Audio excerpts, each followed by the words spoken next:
you are going to be my shield. If you're lying to me and you're setting us up for an ambush, you're going to die. Because if they don't kill you by being in front of me, I'll shoot you in the back of your head, I told them. So let's go. They were shot up really, really bad.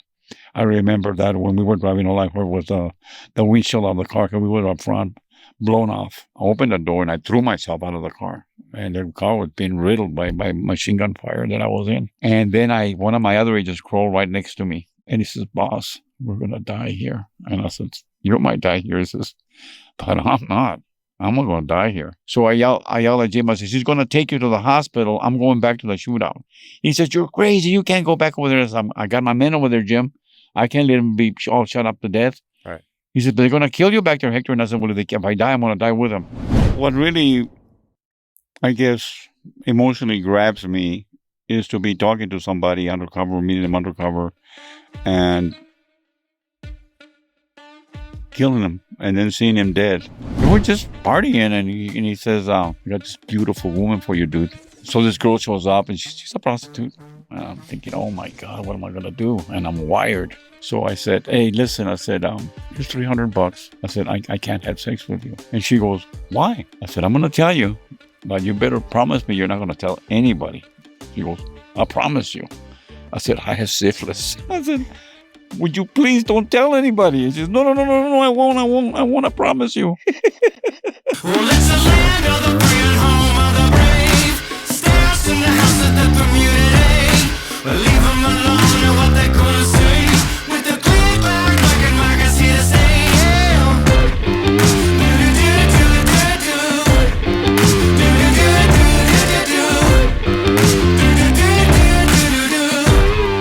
Like a new gold, fighting blue.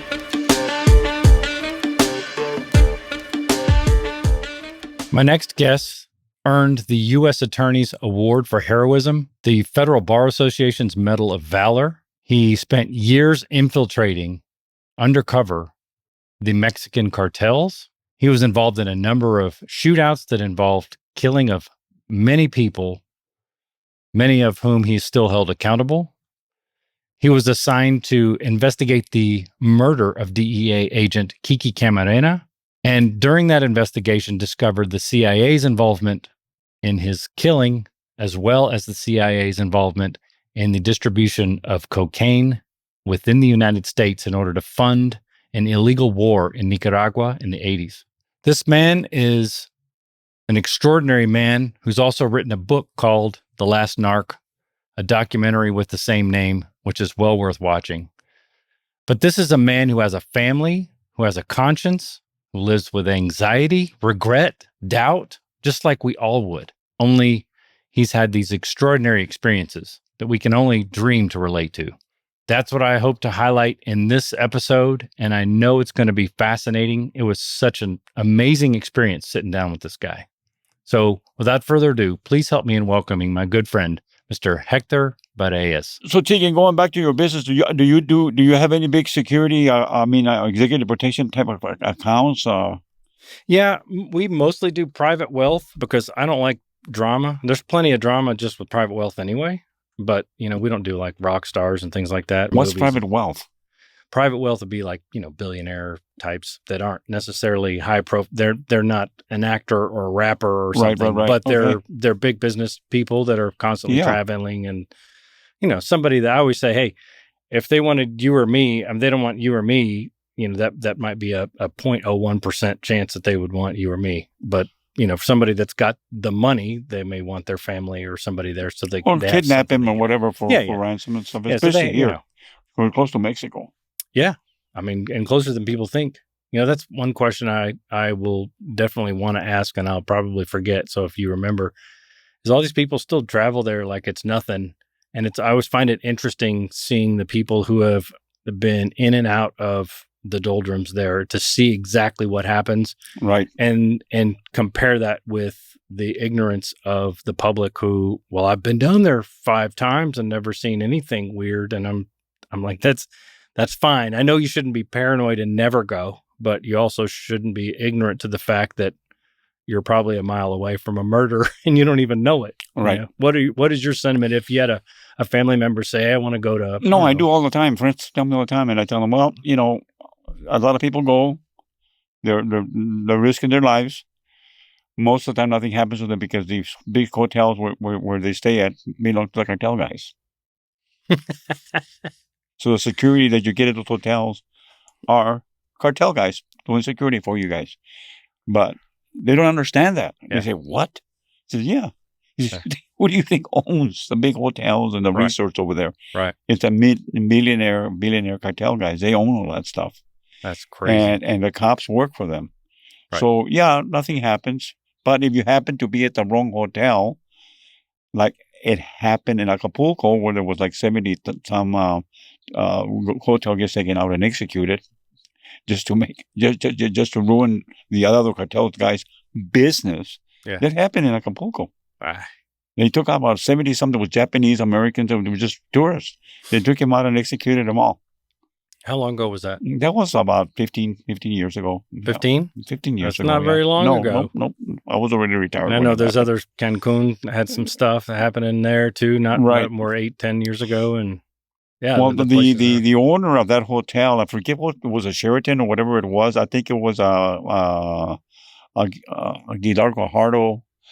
He was a big cartel guy, former DFS guy. He owned it, and the Sinaloa cartel, who were enemies of his cartel, they went out and just got all their guests, took him out, and executed them all to ruin his tourist business. Good Lord, man. I mean, God, people are nuts. playing hardball. I know. Yeah. And then, so you would not send your family down there. Exactly. Well, your family specifically probably has more to lose, but even a friend that would call and say, hey, man, it seems like a simple enough trip and I'll stay on the resort and everything else. And you would just say, yeah, probably be safe as long as you're friendly to the cartels because they're the ones that are protecting you. My girlfriend, she's not Hispanic, by the way. She's totally blonde, blue-eyed girl, but she always wants to go to Mexico. And I said, look, and she's with the FBI. Yeah. I said, number one, you're going to have to advise your agency, and they're probably not going to let you go. They're going to say, don't go. Number one. Number two, I said, you don't want to go with me because we'll probably end up in a shootout or get killed or whatever. Will cause a major incident. If you want, because she wants to speak Spanish, she's learning Spanish, and she wants to practice all the time. Yeah. I said, you can practice here with all the damn illegals we got here. I said, you don't need to go to Mexico. We have Mexico here already. So I tell her, I said, if you want to go somewhere, let's go to Argentina. Let's go to some South American country, beautiful country. I said, we don't need to go to Mexico, Different dialect there, though, too, right? Yeah, different dialect, yeah. Yeah, but I said, we don't have to go to Mexico for you to, practice your Spanish. Because she's very proud of the fact she speaks very good Spanish. I mean, for a gringa, yeah, that's awesome. She's from Pittsburgh, Pennsylvania. Speaks beautiful Spanish, but she never says, "I never get to practice it." And we need to travel somewhere. And I said, "But here's the thing with me is that I'm out all over." I said, people know me, Central South America, Argentina. I wouldn't be comfortable even going to Argentina, even though I've been to Argentina when I was with DEA. Yeah, and I love Argentina. I love the gaucho stuff. I love the love of horses and how they ride their horses without saddles. Beautiful place. Yeah, it's beautiful, and they have the boleros and all that stuff. And Pablo's son is out there. Actually, it's where he stays too, in Argentina. I can't remember which city though. Who? Pablo Escobar's son. Yeah, that's what I heard. Yeah, yeah, he's out there too. You interviewed him, right? Did you interview him? Yeah, what a fantastic guy to try to make amends and meeting with all the families that were affected by his dad's atrocities and just trying to, and also meeting with William Rodriguez, who was, part of the Cali cartel. So they're together. We were trying to make a documentary and that's how I got dragged into that whole project in the first place where I got to meet him, is that we were trying to work a way to where the Border Patrol would allow those two to embrace at the end, and actually they're friends, but William can't leave his jurisdiction. He's on his parole and Pablo Jr. or Sebastian, in this case, it goes by Sebastian Marroquin, can't come into the U.S. So we were trying to finagle some way for those two because of the symbolism of bringing those two together in the name of peace and, defying all the past of the stuff that they were involved with. I thought was pretty remarkable. Right. It's rare. I mean, you grow up in the game like that. It's hard to see, that level of success and then see it for what it is without any coaching. I mean, They basically stripped him of all his stuff and excommunicated him. But that was it. I mean, he just basically started with no money, but he had no incentive to not be a gangster other than just seeing it for what it is. I was just fascinated by it. You know, one of the things that bothers me is these Mexican guys like Mayo Zambada, who was head of the Sinaloa cartels over here now. I know he's cooperating, even though they say he's not, but I know he is. He's given up 7 prior presidents in Mexico. And that's 42 years that he basically bribed presidents straight. Every president that was coming in, he would bribe, to include this one. Yeah. Okay. And yet, he's over here. They won't give him the death penalty. I mean, the death penalty. So they're giving him life. So I'm saying to myself, these people killed thousands of people. Forget the people that they dismembered, they beheaded and castrated, and all that stuff. Forget that. Just thousands of people that they killed by overdosing them with fentanyl and all these drugs. And they're like over here, like, oh, okay, well, I'll just do life over here, and I understand he's very happy here because they were able to cure his diabetes. I guess he had uncontrollable diabetes in Mexico. The doctors weren't doing much. Yeah. And nothing happens to these guys. Everybody comes over here, makes a deal, and I mean, when I was with DEA, if you were a Class 1 violator, we could not make a deal with you, meaning you had to you were going to pay the price. In other words, you could not deal with me. You just hand it over to the judge and let him do it. But now everybody works a deal. Okay, I'll work a deal with you. Don't give me the death penalty, and I'll give you this, and I'll give you that. Which is, in a way, is good because they're giving up high-powered people presidents. But the corruption has always been there, Tegan. And I mean, they just indicted a former president out of Honduras. And I remember when we kidnapped Mate Ballesteros out of Honduras. The government and the people were so pissed off that we kidnapped him because they wouldn't turn him over because he was paying off all the officials that were in Honduras. Right. They burned down our goddamn embassy. I mean, I'm talking 20, 30 years ago. People forget all this shit. Yeah.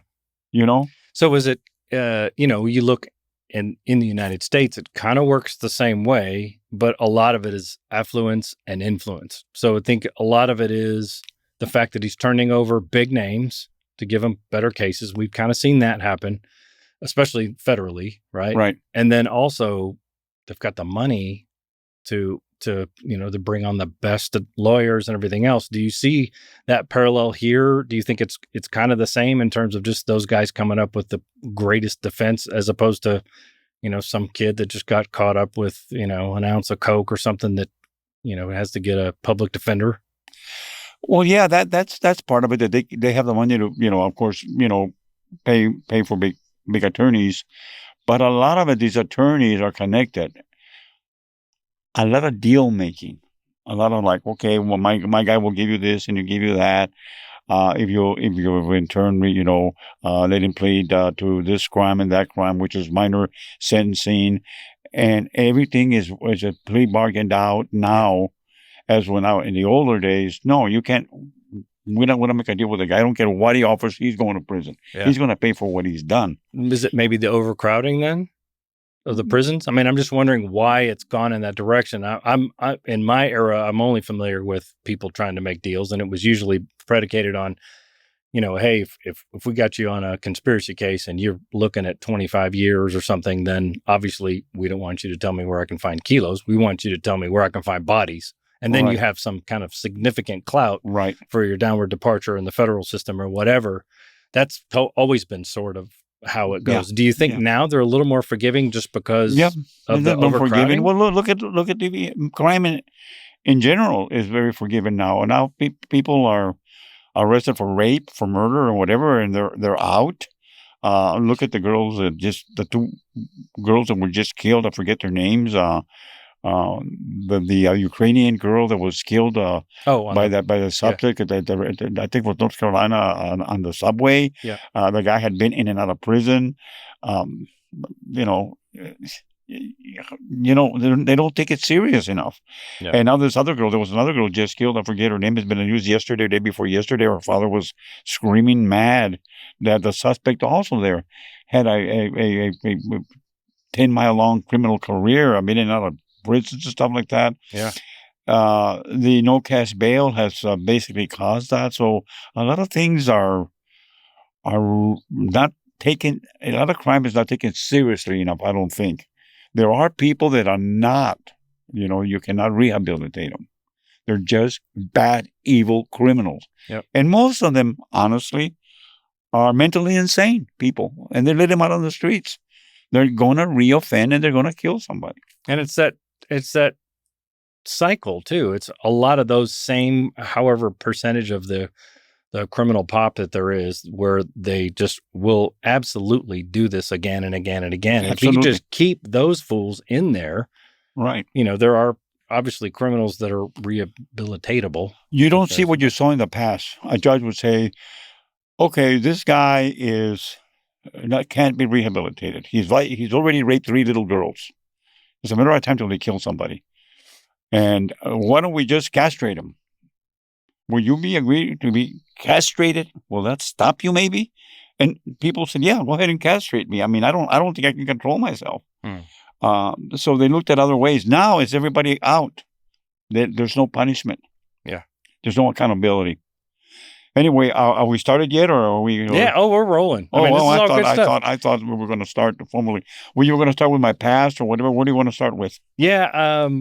Because you're a world famous narc and have accomplished so much and have a lot of things to talk about, and I'm looking forward to all this. But as a beginning, you didn't start off necessarily on a law enforcement trajectory. You're not the kid that was always wearing the police hats and running around the house. You had your father was a laborer, bricklayer, and your mother was a fortune teller, and you've had interesting dynamic, and ended up going off to school. So tell me a little bit about what are some of the lessons that you took from your childhood that you've taken forward. I had a very happy childhood. My father was a laborer. We didn't have any guns in our house. My dad never took us hunting. I didn't see a weapon till I went into the U.S. Army. I went to high school, and all my education was in Arizona. While in high school, I learned how to play the guitar, and I started with a mariachi group, and later as the Beatles became famous, and I started playing Beatle music, and we developed had a very, very good band. We used to play the high school dances and stuff like that. Went into high school, and later when I got to the University of Arizona, we still had the band, and we used to play at different functions there at the university. Where there was a place where all the students hung out. It was called the Dungeon, and we used to play at the Dungeon, and everybody hung out there. As a matter of fact, I met some very interesting people while at the University of Arizona. I met Geraldo Rivera.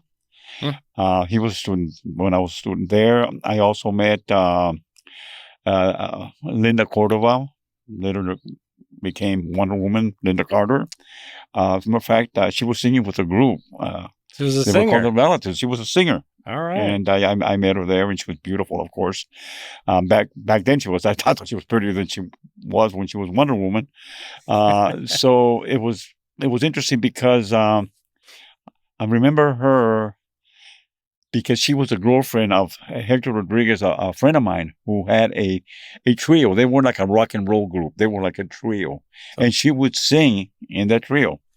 And one time when we were playing at the Dungeon, she came up to me and she says, "Can I sing a song with you guys?" I said, "Sure, come on up." Playing We'll go up on covers and stage, stuff? Yeah. This is Linda Carter, and of course back then she was Linda Cordova. So she come up and she said, "What do you want to sing?" She said, "Well, I like to sing La Bamba," and I said, "Fine. So let's get down and do it." She did a fantastic job. And what my singer, Art Meyer, who was a great performer. I mean, he did all the James Brown stuff, the dancing, the splits, and all that stuff. I mean, he was like, "Whoa, Yeah. that girl is beautiful." And I said, "I'm gonna get her number." I said, "No, don't bother." And he says, "Why?" I said, "You see that guy sitting there?" And I pointed to Hector Rodriguez, and he goes, "What about him?" That's her boyfriend, and he's a tough guy. Yeah. I said, "Stay away from her." I'll Wise never forget words that. at an But yeah, early age. that's how I met her. And then later, when there was a big battle of the bands, and it was at Randolph Field, which is a park there in Tucson, Arizona, I thought we were going to win because we were pretty good back then.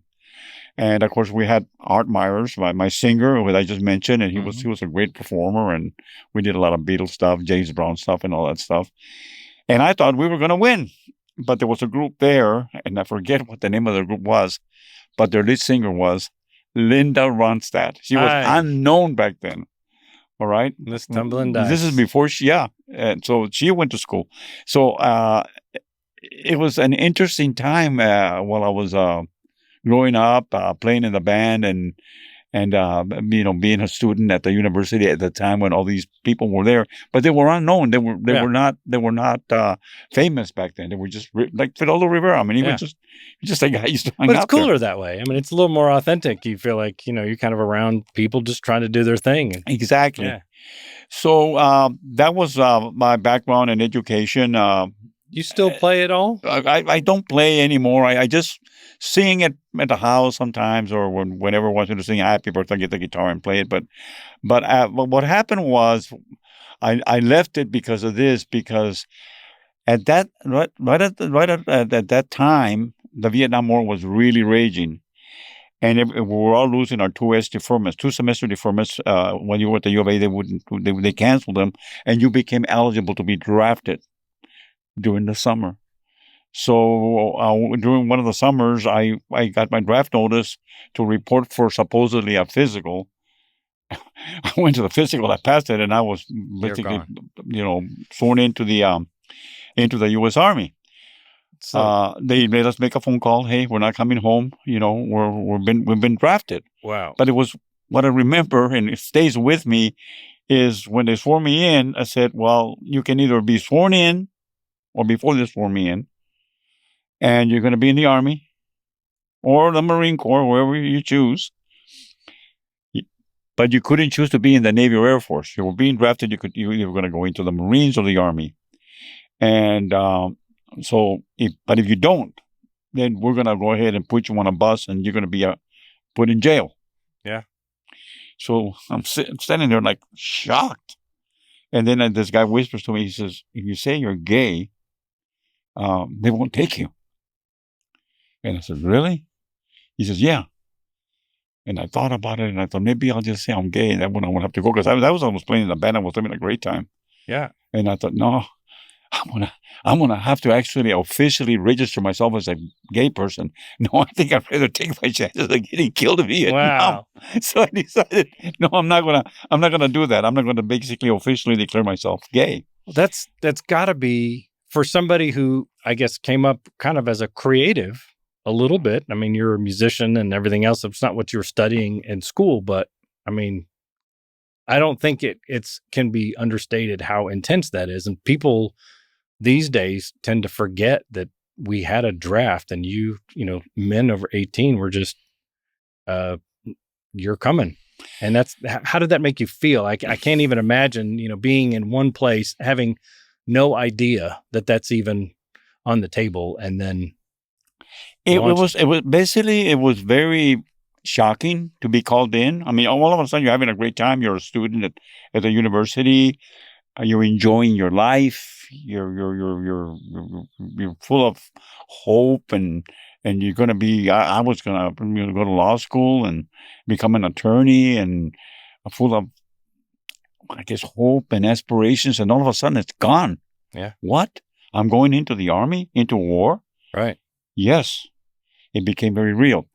Going back to your question as to why I didn't continue my musical career, was because Art Meyer, our main singer that I mentioned earlier, the guy that could do all the James Brown stuff, he was also drafted, And so was another band member by the name of Manny Snake.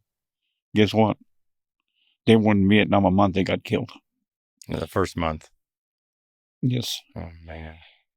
Um, Were you aware of when they were killed at yes, the time? because or did you find I out later? escorted him home. Because back then, when you were drafted, you were asked if you get killed, and a lot of you, and they were honest. A lot of you guys are not coming back. You're gonna get killed. So, who do you want to escort? You have another buddy in the army or whatever.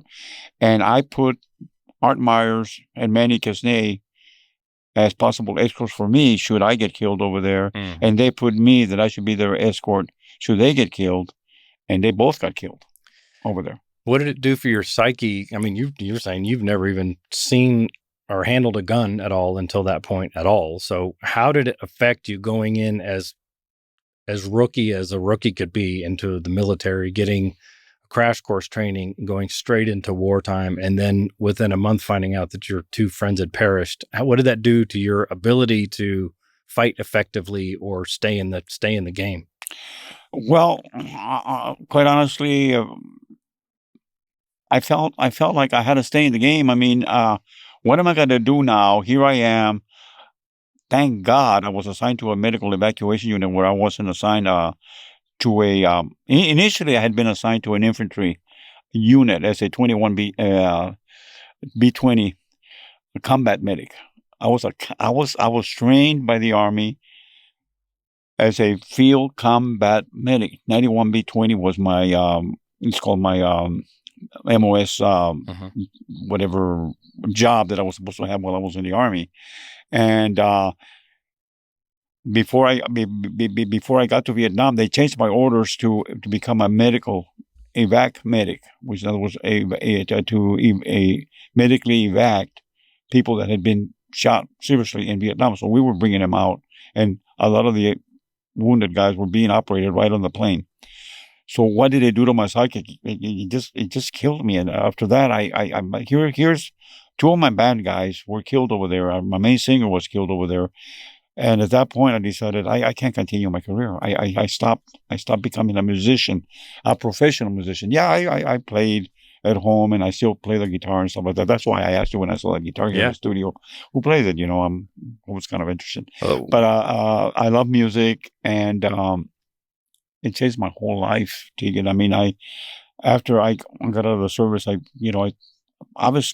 went back to school because I had the GI Bill, but all my desires and my dreams changed. Were basically eroded. I lost the desire anymore to be an attorney. I lost the desire. I didn't really aspire to be anything, and but I decided that because I had the GI Bill, I might as well get my degree. You're close by then, right? right? And I remember that when I first came out of the Army, coming back, I was wearing my uniform.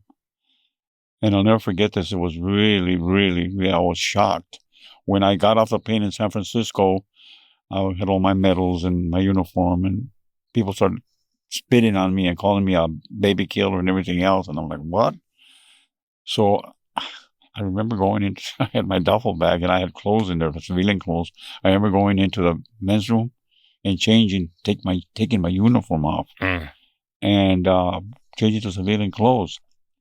I almost shocked my mom to death because she didn't know I was coming, and I was supposedly was going to show up home after leaving, Vietnam in my uniform. Yeah, and I ended up showing up home in regular street clothes. Supposed to be a pride point. A point of pride where you serve your country. You felt no pride out of having served. It was that bad. Yeah. You think about things being bad now and people being anti-establishment, anti-government, anti-country. And I feel that kind of way again now with what we see happening currently with the people that are extremists, basically anti-law enforcement. Yeah. They don't respect military guys that go out there, and a lot of them get killed. A lot of them come back with arms and legs. I don't see that empathy. I don't see anybody feeling sorry for them. We're going back to that real insensitive, non-loving, uh, situation of our country. I see all the corruption, and it really now I'm bothered by it because I always thought that our country was, why does it even snow? I believed as a young man that we were always the good guys, and Mexico and all the other countries were below us, and they were corrupt and everything else. But we were the good guys and the clean guys, and now come to find out that, and I saw a lot of corruption in our own government. So Yeah. I made a 180, starting from a young boy, going to church every Sunday, being an altar boy, and not ever seeing a gun until I went into the army. And then after that, my life was all about guns and shooting people and stuff like that, doing, uh, dark operations and traveling undercover to a lot of countries. It changed me, Tegan. I mean, I was a guy that I didn't want even going to get in a fist fight. I mean, I was bullied and everything else. I wasn't a tough guy in high school, uh, but even though I became very tough. Yeah. Out of almost a defense mechanism, you think? Just basically, you've got to go to war. You better figure out how to be aggressive and become tough and put on that shell, or concede to it and succumb to it and get too emotional to survive, right? Exactly. So I had to become that tough guy. I had to become a guy that had to be proficient with weapons. I've had to be the kind of guy that I had to kill people, and I've killed more than one person. I suffer from PTSD. I'm being treated by the VA. So I still have a lot of nightmares. I guess it's kind of hard to grow up in church, believing in God, wanting never to hurt anybody, believing in the Ten Commandments, thou shalt not kill. And all of a sudden, here you are, a made killer, a made tough guy, going undercover into these guys. And people would ask me, weren't you afraid that these guys were going to kill you? And quite frankly, I wasn't that afraid because I had a gun. They had a gun. And I figured, try to kill me. I'm a pretty good shot, and I'm pretty fast with my gun. I think I got the upper hand on him or her that tries to hurt me. So, yeah, I was afraid. I'm not going to tell you that I wasn't afraid. I was always afraid. As a matter of fact, let me tell you something about being afraid. There was a couple of agents that I knew that were killed in L.A. Back, well, 20, 30 years ago, I guess. Paul Sima and John Montoya. They were killed in an undercover operation. And they were going to go meet some people. They were supposedly going to sell them some heroin. And right before they went out on the undercover operation, I was in the laboratory there, the bathroom at the LA division, doing my thing. And Paul Sima pulled up to the urinal next to me, and he said, "Hector," he says, "we're going to go undercover right now. I'm really scared, man." He says, these guys look like a pretty bad guys, and I'm really scared. How do you scan? You've done a lot of undercover work, and you're known to be one of the best undercover guys. Give me some advice. I'm really scared. And I said, look, undercover work, you're always going to be scared. The day you're not scared, you're going to get killed. Because that fear, Paul, is just going to keep you alive. 2 hours after that, he was dead. I killed him.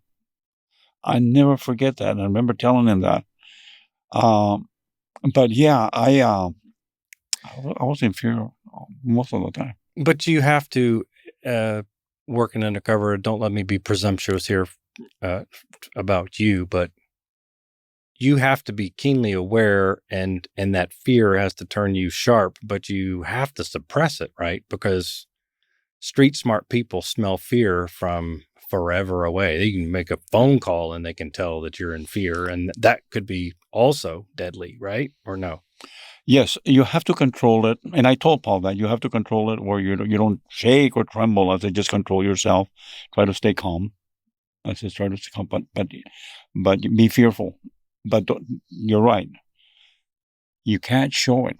You have to show a lot of confidence. And I trained other people in undercover work.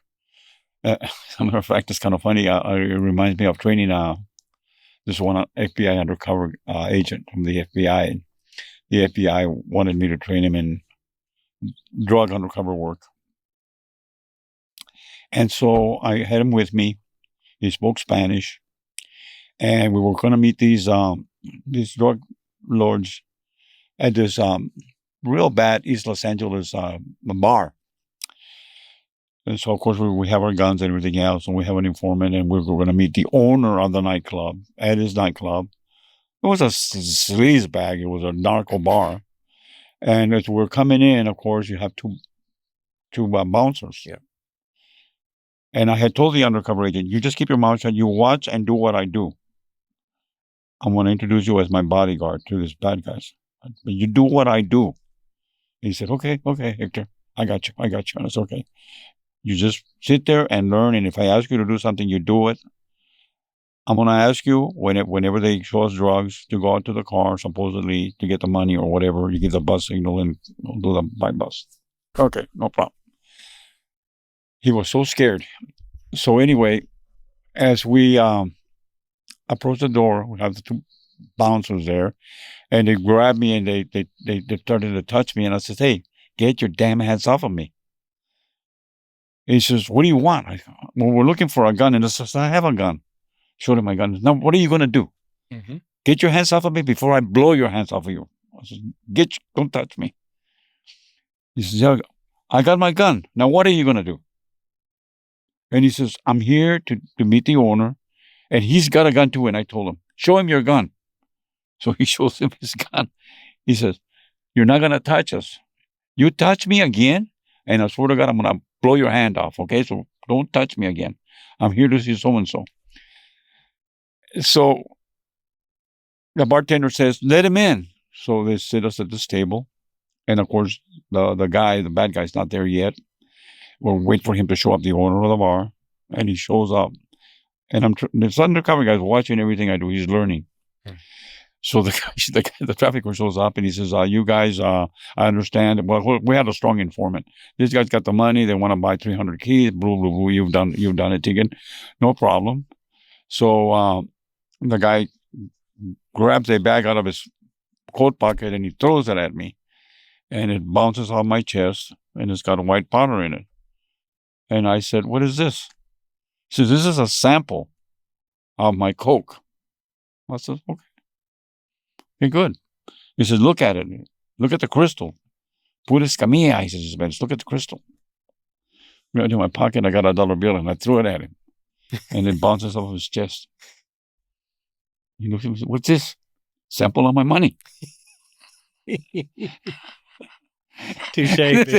He's just watching me do this and he goes, so the guy goes, he laughs. He says, I says, just because you got this little ounce of a coke here doesn't mean you have the 300 keys. Right. Like just because I just gave you $1 doesn't mean I have whatever, $500,000 or whatever we were supposed to have to buy it.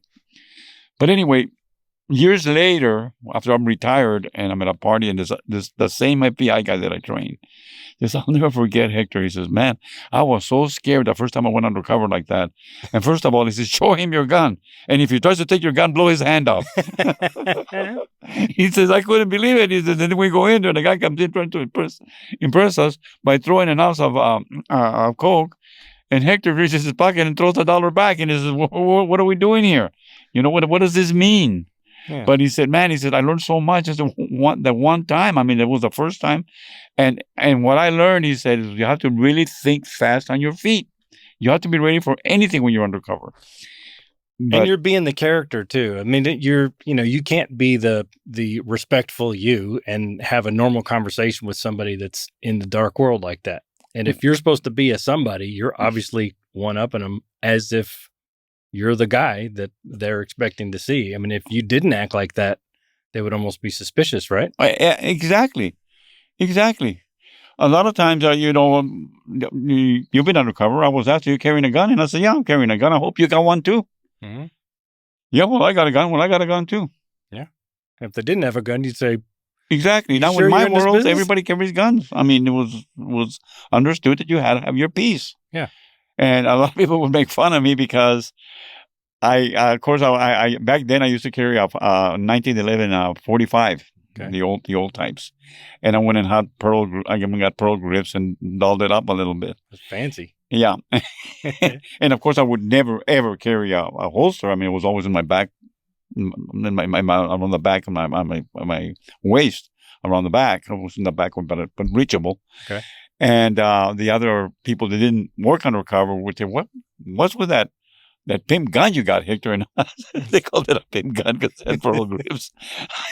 I said, I did it on purpose. I said, "No, where'd you get the pimp gun?" I said, I had it, put had those grips put on it because I don't want it to look like a cop gun. That's why. But it looked like a pimp gun because the pearl grips. Love it. But you did what you had to do. You dressed the way they dressed. You talked the way they talked. You appeared like they appear. I mean, you look at them straight in the face. You don't show. You never look down. If they stare you down, you stare back at them and you go, "What's up? What do you want?" Mm-hmm. But it was all in training, and I got as the time went by, I got better and better and better at working undercover. When I realized how good I was, and I don't want to sound like I'm bragging. You got to But explain why you're the king of narcs. I mean, people want to know. So it's Right. not So bragging. It's- when I realized how good I was is when I had this informant, this beautiful girl come in. Actually, as a matter of fact, a male informant brought in this woman who was beautiful, and she told me that she was leaving her husband, who was a comandante of the Federal District Police in Mexico City. She spoke English. She wasn't from Mexico, but she had been married to this comandante, and that he had left her for some French model or whatever. And she was very hurt with him and wanted to get back and wanted me to arrest him. And I said, "Well, it's going to be kind of hard for me to arrest him." I said, "Because, he's a commandant in Mexico City. He's a higher up government official." I said, "I'm not going to say we're not going to try." I said, "But tell me who he works with." And he says, "Well, he's working with a corrupt captain of the Webb County Sheriff's Department in Texas, in Laredo, Texas." I said, "What?" He says, "Yeah." He says, "His name is Lou Munoz, and Lou is a captain with the Webb County Narcotics Sheriffs. And Lou is the one that meets him in Mexico, across the line in Mexico. Wow. And he brings the heroin in his patrol car." Wow. I said, "And nobody inspects him?" He says, "No, they're all friends. They're all the inspectors. They're all friends with him. So that's why my husband uses him to bring in the heroin. And he also sells the heroin for my husband." This girl, let's go to my office right now. I didn't believe her. Go to my office. He said, "What for?" I said, he said, "You got a number for this guy, Lou, at the sheriff's department?" She goes, "Yeah." He said, "We're going to call him right now. I want you to prove to me. I can't believe that this guy's a captain in charge of a drug unit and he's corrupt." He said, "Okay, let's go." I said, "Wow." So we go to the undercover room. We had the undercover phones there. She calls the number and they answer, "Webb County Sheriff's Department." And she says, "I would like to talk to Captain Lou Munoz, please." Just a minute. About 30 minutes, seconds later, the male voice comes on. And she says, "This is Captain Munoz." And this is Mary, Lou. He said, "Yeah, what's up, Mary?" He said, he left me. He left me for that French whatever, whore or whatever. And I'm very upset. And I'm over here with my girls, my daughters, and I don't have any money. I need to make some money. He hasn't given me a cent. He says, "Mary, I can't give you a job over here. I'm not asking you for that kind of job. You know what I'm talking about." He says, "I don't want to talk about that stuff on the phone." He says, "I got a guy that needs, that we can work with." And he goes, "Okay, let's not talk on the phone, but you're interested." And he goes, "Well, like I said, I don't want to talk on the phone. I'm not going to say no, but bring the guy over here." I Interesting. said, wow. I said, she says, okay, I'm gonna tell you when we're flying in and everything else. And so we set up an undercover operation. And so he's supposed to meet us at the airport, flying in from Arizona, in San Antonio, Texas, to drive us down to Laredo, where he's in charge of the drug unit there at Webb County. So we end up over there, myself, the male informant, and her. And he shows up in his uniform, in his marked car, and picks us up and takes us to Best Western Hotel in downtown San Antonio. And he tells us along the way, we're not talking business here. I've got a room where we're going to talk. Hmm. We're going to talk there. So he drove this car also just all out of jurisdiction and across. Yeah. So We weird. marked unit. A marked unit with lights and everything else. Crazy. And he had a shotgun up front because I sat up front with him. Yeah. And I felt really at home with the radio was blasting him. I felt like I was one of my guys. Yeah. So we get to the hotel room and he says, okay, he says, take your clothes off. Did you? Yeah. He said, take your clothes off. And I was willing to take my clothes off. You gay? What do you mean? He said, I want to make sure you're not an undercover DEA agent. Take your clothes off. I said, okay. I'll just taking my clothes off. How common were wires at that time? Well, obviously, yeah, we could have been wearing a wire, but it was my first. I never on my first couple of undercover meetings, Okay. especially when it's going to be just talk. I did not wear one. Thank God. Okay. So he says, take your clothes off. So I took my clothes off. I'm down to my socks and my underwear. He says, take it all off. Okay. This dude's experienced. So I'm there standing naked in front of Mary, the male informant, and him.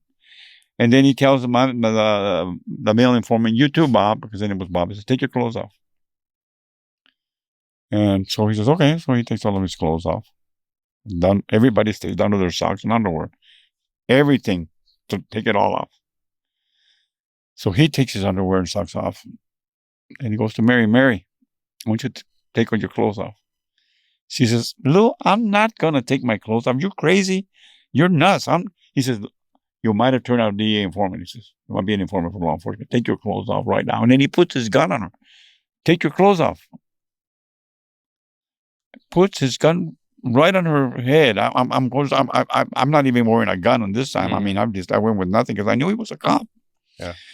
So finally, she takes her clothes off, underwear and bra, and he says, take it all off.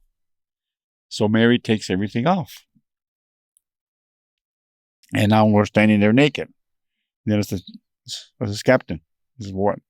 You take your clothes off. You did? I told him, you take your clothes off. He said, no, I'm taking you take your goddamn clothes off. I said, you're a cop. And I'm a major dude out of Chicago. And I know you're going to run me because I had already covered myself in case he ran me under the undercover stuff. Mm-hmm.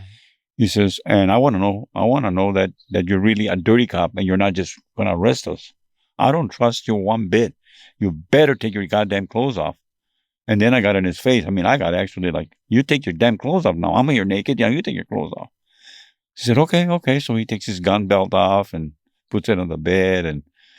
And again, he's down to his socks and underwear. And I said, take it off.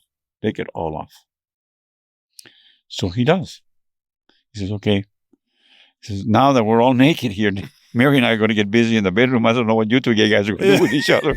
And of course, I broke the ice. Everybody started laughing. And so it was a long-term undercover work.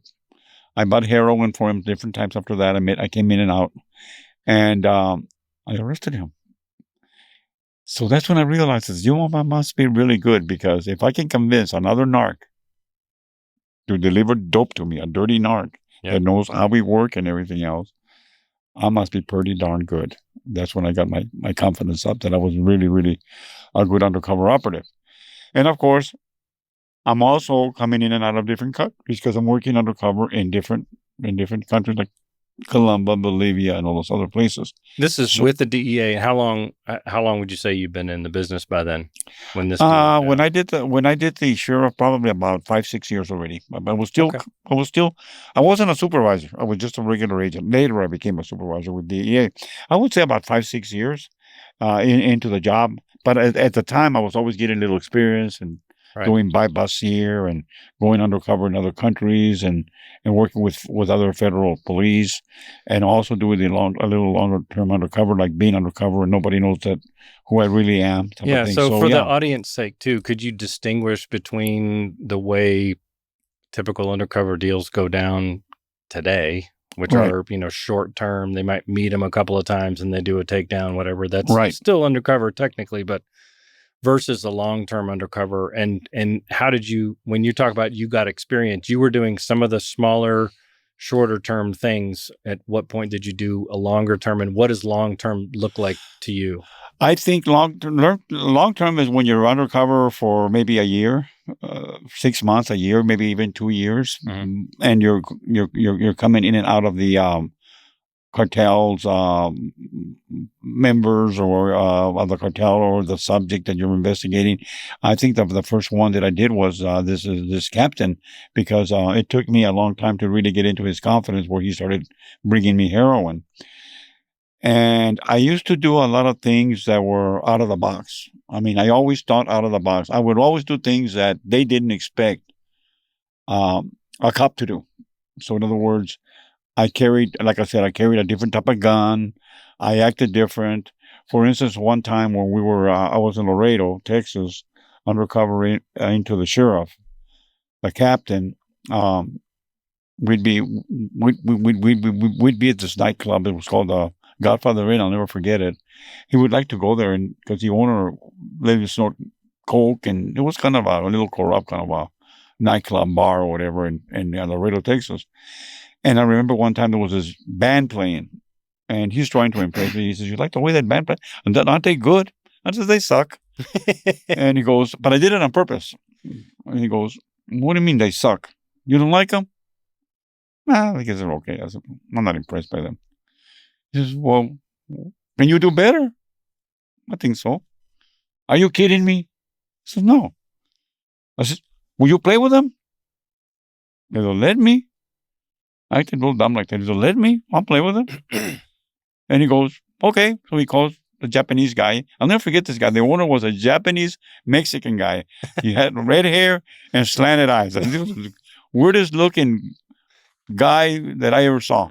He spoke Spanish. He was Mexican, but he looked Japanese with red hair. I'll never forget this guy. The plant. So he calls the owner of the bar and says, "Hey," he says, "Manny here," because I was the undercover named Manny. "Manny here wants to play with a band. Would you ask him to let him play with a band? Because he says they suck, and he says he can do better." And the Japanese guy looked at me, "Okay." So he calls the guy at the band and says, he wants to play with you guys. And they say, "Okay." So this is, I got one of the guitars, and I said, "Okay, let's rock down. What do you want to do?" And I did like 3 songs with them, and they were like I was like, "Whoa," And I was a lead guitar player, pretty good back then. Hmm. And so I would do things like that were out of the ordinary, out of the box, and people less suspected me that I was an undercover agent. Yeah. It's a distraction from just thinking cop all the time. Yeah. It's Just, something else. and I enjoyed myself. And another thing I remember I did with him, he would say, "You like those girls? Aren't they beautiful?" They're okay. He says, You want me to get you one of those girls?" Not really. "Why not?" But by then I'm wearing a wire, of course. I'm like, no, I'm not interested. No, I don't like her. She sucks. I mean, she's ugly. And they were young, beautiful girls. They were prostitutes. And he would always try to get me girl In a compromising position. in a compromising situation. So anyway, because he was testing me. So one time he invited me to his house, the captain did, and met his wife, Carmen, and everything else. And so he says, I want you to stay here at my house, and let's do some tequila. And we had a mariachi group there, and we were just partying. And he says, "I got this beautiful woman for you, dude. She's coming already. I already called her." I said, "Oh shit." So this girl shows up, and she's a prostitute. And I'm thinking, "Oh my God, what am I gonna do?" And I'm wired. I said, "Man, So anyway, we had a few shots of tequila and everything else, and I go into the bedroom and head loose house with a girl. And I'm thinking fast. What do I do? What do I do here? So I said, hey, listen, I said, here's $300. I said, I can't have sex with you. And she goes, why? I said, I don't want to say. I'm very embarrassed. He goes, what do you mean you're embarrassed? I said, I'm not going to tell you, but you better tell those people out there that you had sex with me.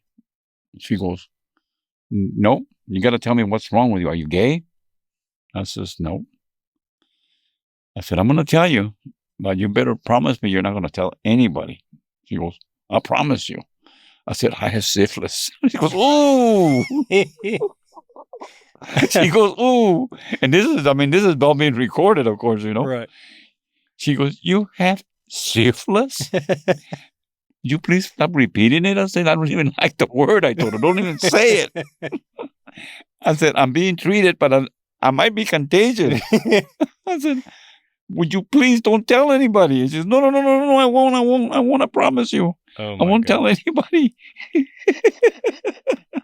So we leave. I mean, finally, about an hour in there, we just watch TV or whatever, and we leave the room, and she messes up her hair and everything else, and pretends that, and then of course she gets a cab and she leaves, and she never burnt me. I mean, as funny as that is, like I said, when you're undercover, you gotta think on your feet, right? And that's what I told her. I have syphilis, and please don't tell me because I'm very embarrassed about it. I love it. So those are kind of the things that I can share with you and the people, the public, about working undercover. What it's like, what things come up, and how you got to really think fast on your feet to get out of those situations. But that's when I realized that I could probably convince anybody that I was a criminal. And also another thing to convince me too was when I used to fly in from working undercover in other countries, I always carried, like I said, fake credentials. And I traveled under assumed names. And every time I was flying to Miami from South America, every time they would always secondary me. And they would take me and search me. And I looked like a criminal. I really did look like a crook. I had the longer hair and stuff, and always the beard. So I knew that sure as anything, as soon as I got to Miami, they were going to throw me in secondary, and usually it was the DEA guys. They didn't know who I was, and I would sit there and I'd kind of play with them, and they said, "Well, what did you do in Bolivia? Or what were you in La Paz? And where did you go?" And I would just kind of be cool with them, and I said, "Well, I went into the rainforest. As those Indians. I saw those Indians and this and that, and then it would, what were you doing there?" And I said, "I just went to vacation, and then put him through hell, and then finally I'll say, I'm not a crook." And he says, "Well, how can I believe you that you're not a crook?" And then as a sheriff, here's my DEA credentials. This is, oh my God. When you spend 30 minutes, you're wasting time with you. Busting their balls. So I had fun like that. And I've heard you say before, too, that the first time you ever had to kill somebody was not in Vietnam. But no. On the job. Was that in DEA as well? Yeah, DEA. Absolutely. So you've been in several shootouts, and we've heard the stories, not all of them, obviously, right. And not very many in detail, which I'd like to get into. But there was also just a stigma back in the day, and I think you and I were talking about this earlier, that running and gunning law enforcement back in that time was an acceptable way of life. And that's just how things were, because bad guys were bad guys and good guys were good guys, and there was a lot more shootings and more aggressive law enforcement. It was kind of an acceptable way of life, just to set the stage, because compared to today, it's not even remotely the same kind of environment to be working within. But on top of that, you weren't just doing typical undercover deals either. You're talking about working in and around all these cartels and flying in out of country. So So it puts you in an interesting disposition. I'd love to hear about some of your more interesting shootout stories, maybe even your first or something, that just give people an idea of how you end up getting into a situation like that, because a lot of people just think of a law enforcement shooting as I thought I saw a gun and I shot the guy and it's over. But you had some more extraordinary experiences with that. Well, what really, I guess, emotionally grabs me is to be talking to somebody undercover, meeting them undercover, and killing him, and then seeing him dead. I remember one guy that we and it was my partner and I killed in San Bernardino, and it was a heroin deal. And I'll never forget that I made a tactical mistake that he handed me the kilos of heroin in a gym bag. And I told my partner, Bobby, I said, Bobby, get the money. Which was, he was supposed to open up the trunk of the car, and that was going to be the busing. We had surveillance set up. And as soon as surveillance started coming in, there was three Sinaloa traffickers, heroin dealers, and all three of them were packing guns. As the troops come in to make the arrest, which is the most dangerous part when you give the bus signal. Right. You've been there, you know that. So he tells me, Manny, son los perros, it's the dogs, meaning the cops. And he pulls his gun out. And I remember that he's supposed to point at the undercover agents, my friends coming in to make the arrest. And I remember that I had my hands occupied. And I remember just throwing the heroin on the ground and kind of deflecting him as he tried to shoot the guys. And then me finally grabbing my gun and shooting him. Boom, boom, boom. And this sticks in my mind, and I still have nightmares about it. So he falls. That he's still alive, and he still has his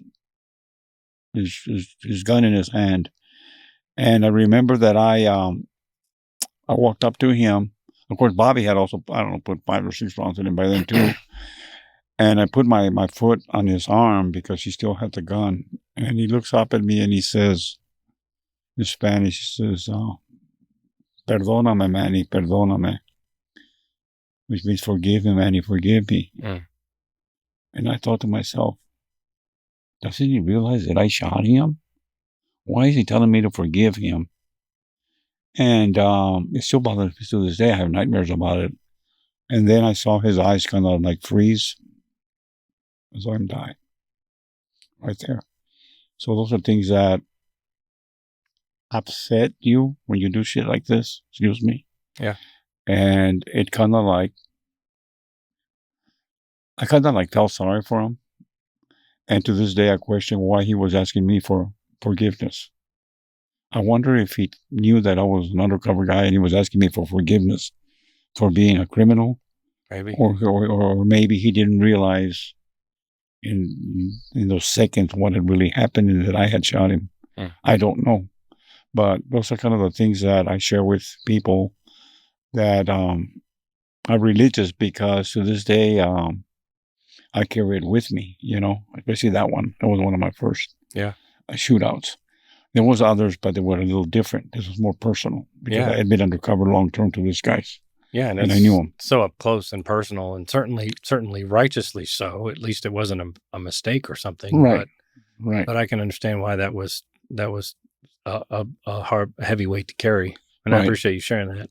Right. It does, when you just hear about I was in shootouts and everything else, that carries its own little stigma with it. Whether you agree with it or not, it's a heroic action that can be assumed, but people very seldom get into the humanity of it and how that's still, even just to a tough guy like yourself, is going to be some weight that you carry forward.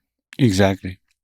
It stays with you, and like I said, I still have nightmares about stuff like that. I wake up and I have landed on the floor because I'm dodging bullets in my nightmare, and I'll throw myself off the bed so I won't get shot in my dreams. And I'm telling you, it's scary stuff, but that's what you live through. And it all comes back when you're older, because when you're undercover and everything happens, everything's moving so quickly. After that shootout, of course, the sheriff's department comes in, and the ambulance comes and all that other stuff, and you're there, you're just kind of numb, and you're watching all this go down, and it has an impact on you. It really does. Those other shootouts where I involved in killing other people, but it was more like making an arrest, and they start shooting at us, and we start shooting back, and people end up dead a lot of times. Especially like in Mexico in the jungles, it was more like Vietnam type shootings because I kind of don't have nightmares about those is because nobody knew who shot who. Honestly, nobody knows. Yeah. People are dead and people are picked up, and there was so many of those that sometimes I even forget about them, or people remind me, remember when you did this? And I says, I'll tell you a story. We were in San Antonio meeting, having dinner with a friend of mine, myself and my agent now. And Vince, the guy's name is Vince Ramirez, and Vince says, remember, Hector, when you went undercover and we didn't know where you were up in the mountains of Sinaloa, and later you showed up, and the commandant showed up, and you guys had 7 dead in the back of a pickup truck, and those dead guys had been dead so long that they were already like boards, they rigor mortis in, and they were all like stiff. And I said, yeah, I remember that case. Yeah. I remember when you were mad because you just ruined a pair of floor shine shoes that you had just bought, and you had to go through a river or something. And he was starting to remind me of it. And my agent's sitting there, and he says, Hector, you never told me about that shootout. I said, you know what? I've forgotten about it. I said, to me, yeah, it was quite an intense shootout between us and drug lords, but it was all automatic fire, and nobody knew who shot who. And you walk away from stuff like that. All you remember is shooting in behind the bushes where you see the report of rifles, the smoke coming out of it, and you just opened up back with automatic weapons with AK-47s, M16s. I said, and you forget, it's terrible, but. It's just amazing because a lot of people aren't just involved to that level. And that's mostly because of where you worked, right? Because that just is the practice of the cartels that you were working, right? Right. I was in a party one time, and not too long ago, 2-3 years ago, I was at a party at a friend's house, and we watched the Last Narc as part of the party, and everybody was asking me questions about undercover work, like where you and I are talking, and especially the women, they were coming up to me and saying, "Wow," he says, "Well, you killed all these people and stuff, and wow, what does it feel like?" and stuff like that. And I was kind of bothered because you're always careful because they're with their husbands and stuff, and you don't want to sound like you're bragging. Mm-hmm. So I said something that was really funny. Everybody really, really laughed. And so this girl says, well, how many did you kill? How many have you killed? And I said, I don't know. So what do you mean you don't know? I said, I don't know. I just killed them. I said, somebody else counted them. and it's funny because you're trying to explain to people that, honestly, I don't know how many people that I shot personally that died by my bullets. I mean, everybody's shooting automatic weapons. The shooting is so intense and it's so short that it might last only 2 or 3 minutes, but people are dead on both sides. And I'd rather not know. So it's probably less of a burden. Yeah, I'd rather not be burdened by that. Yeah, when you see people dead with their eyes open, or part of their heads blown off, or whatever, and you just tell yourself, I hope I didn't do this. But you just respond to gunfire. You shoot back. And you had one of the longer shootouts that you had, the longest in history recorded, at least DEA wise. The long shootout, was that similar? I think that was kind of and I don't want to get ahead of ourselves in terms of the story. If you'd rather tell that story as we get into some more of the case that led up to that was a long shootout. I got the U.S. 3 years award for heroism on that shootout. Lasted for a long time. We were chasing Cochi Loco and some other majors there in Sinaloa, and we ended up in a horrendous shootout, But you talk about 2-3 hour shootout. That's a long shootout. Yeah. You What know, what were the circumstances that made it take that long? Just because of and where we the were, distance and yeah. and where we were.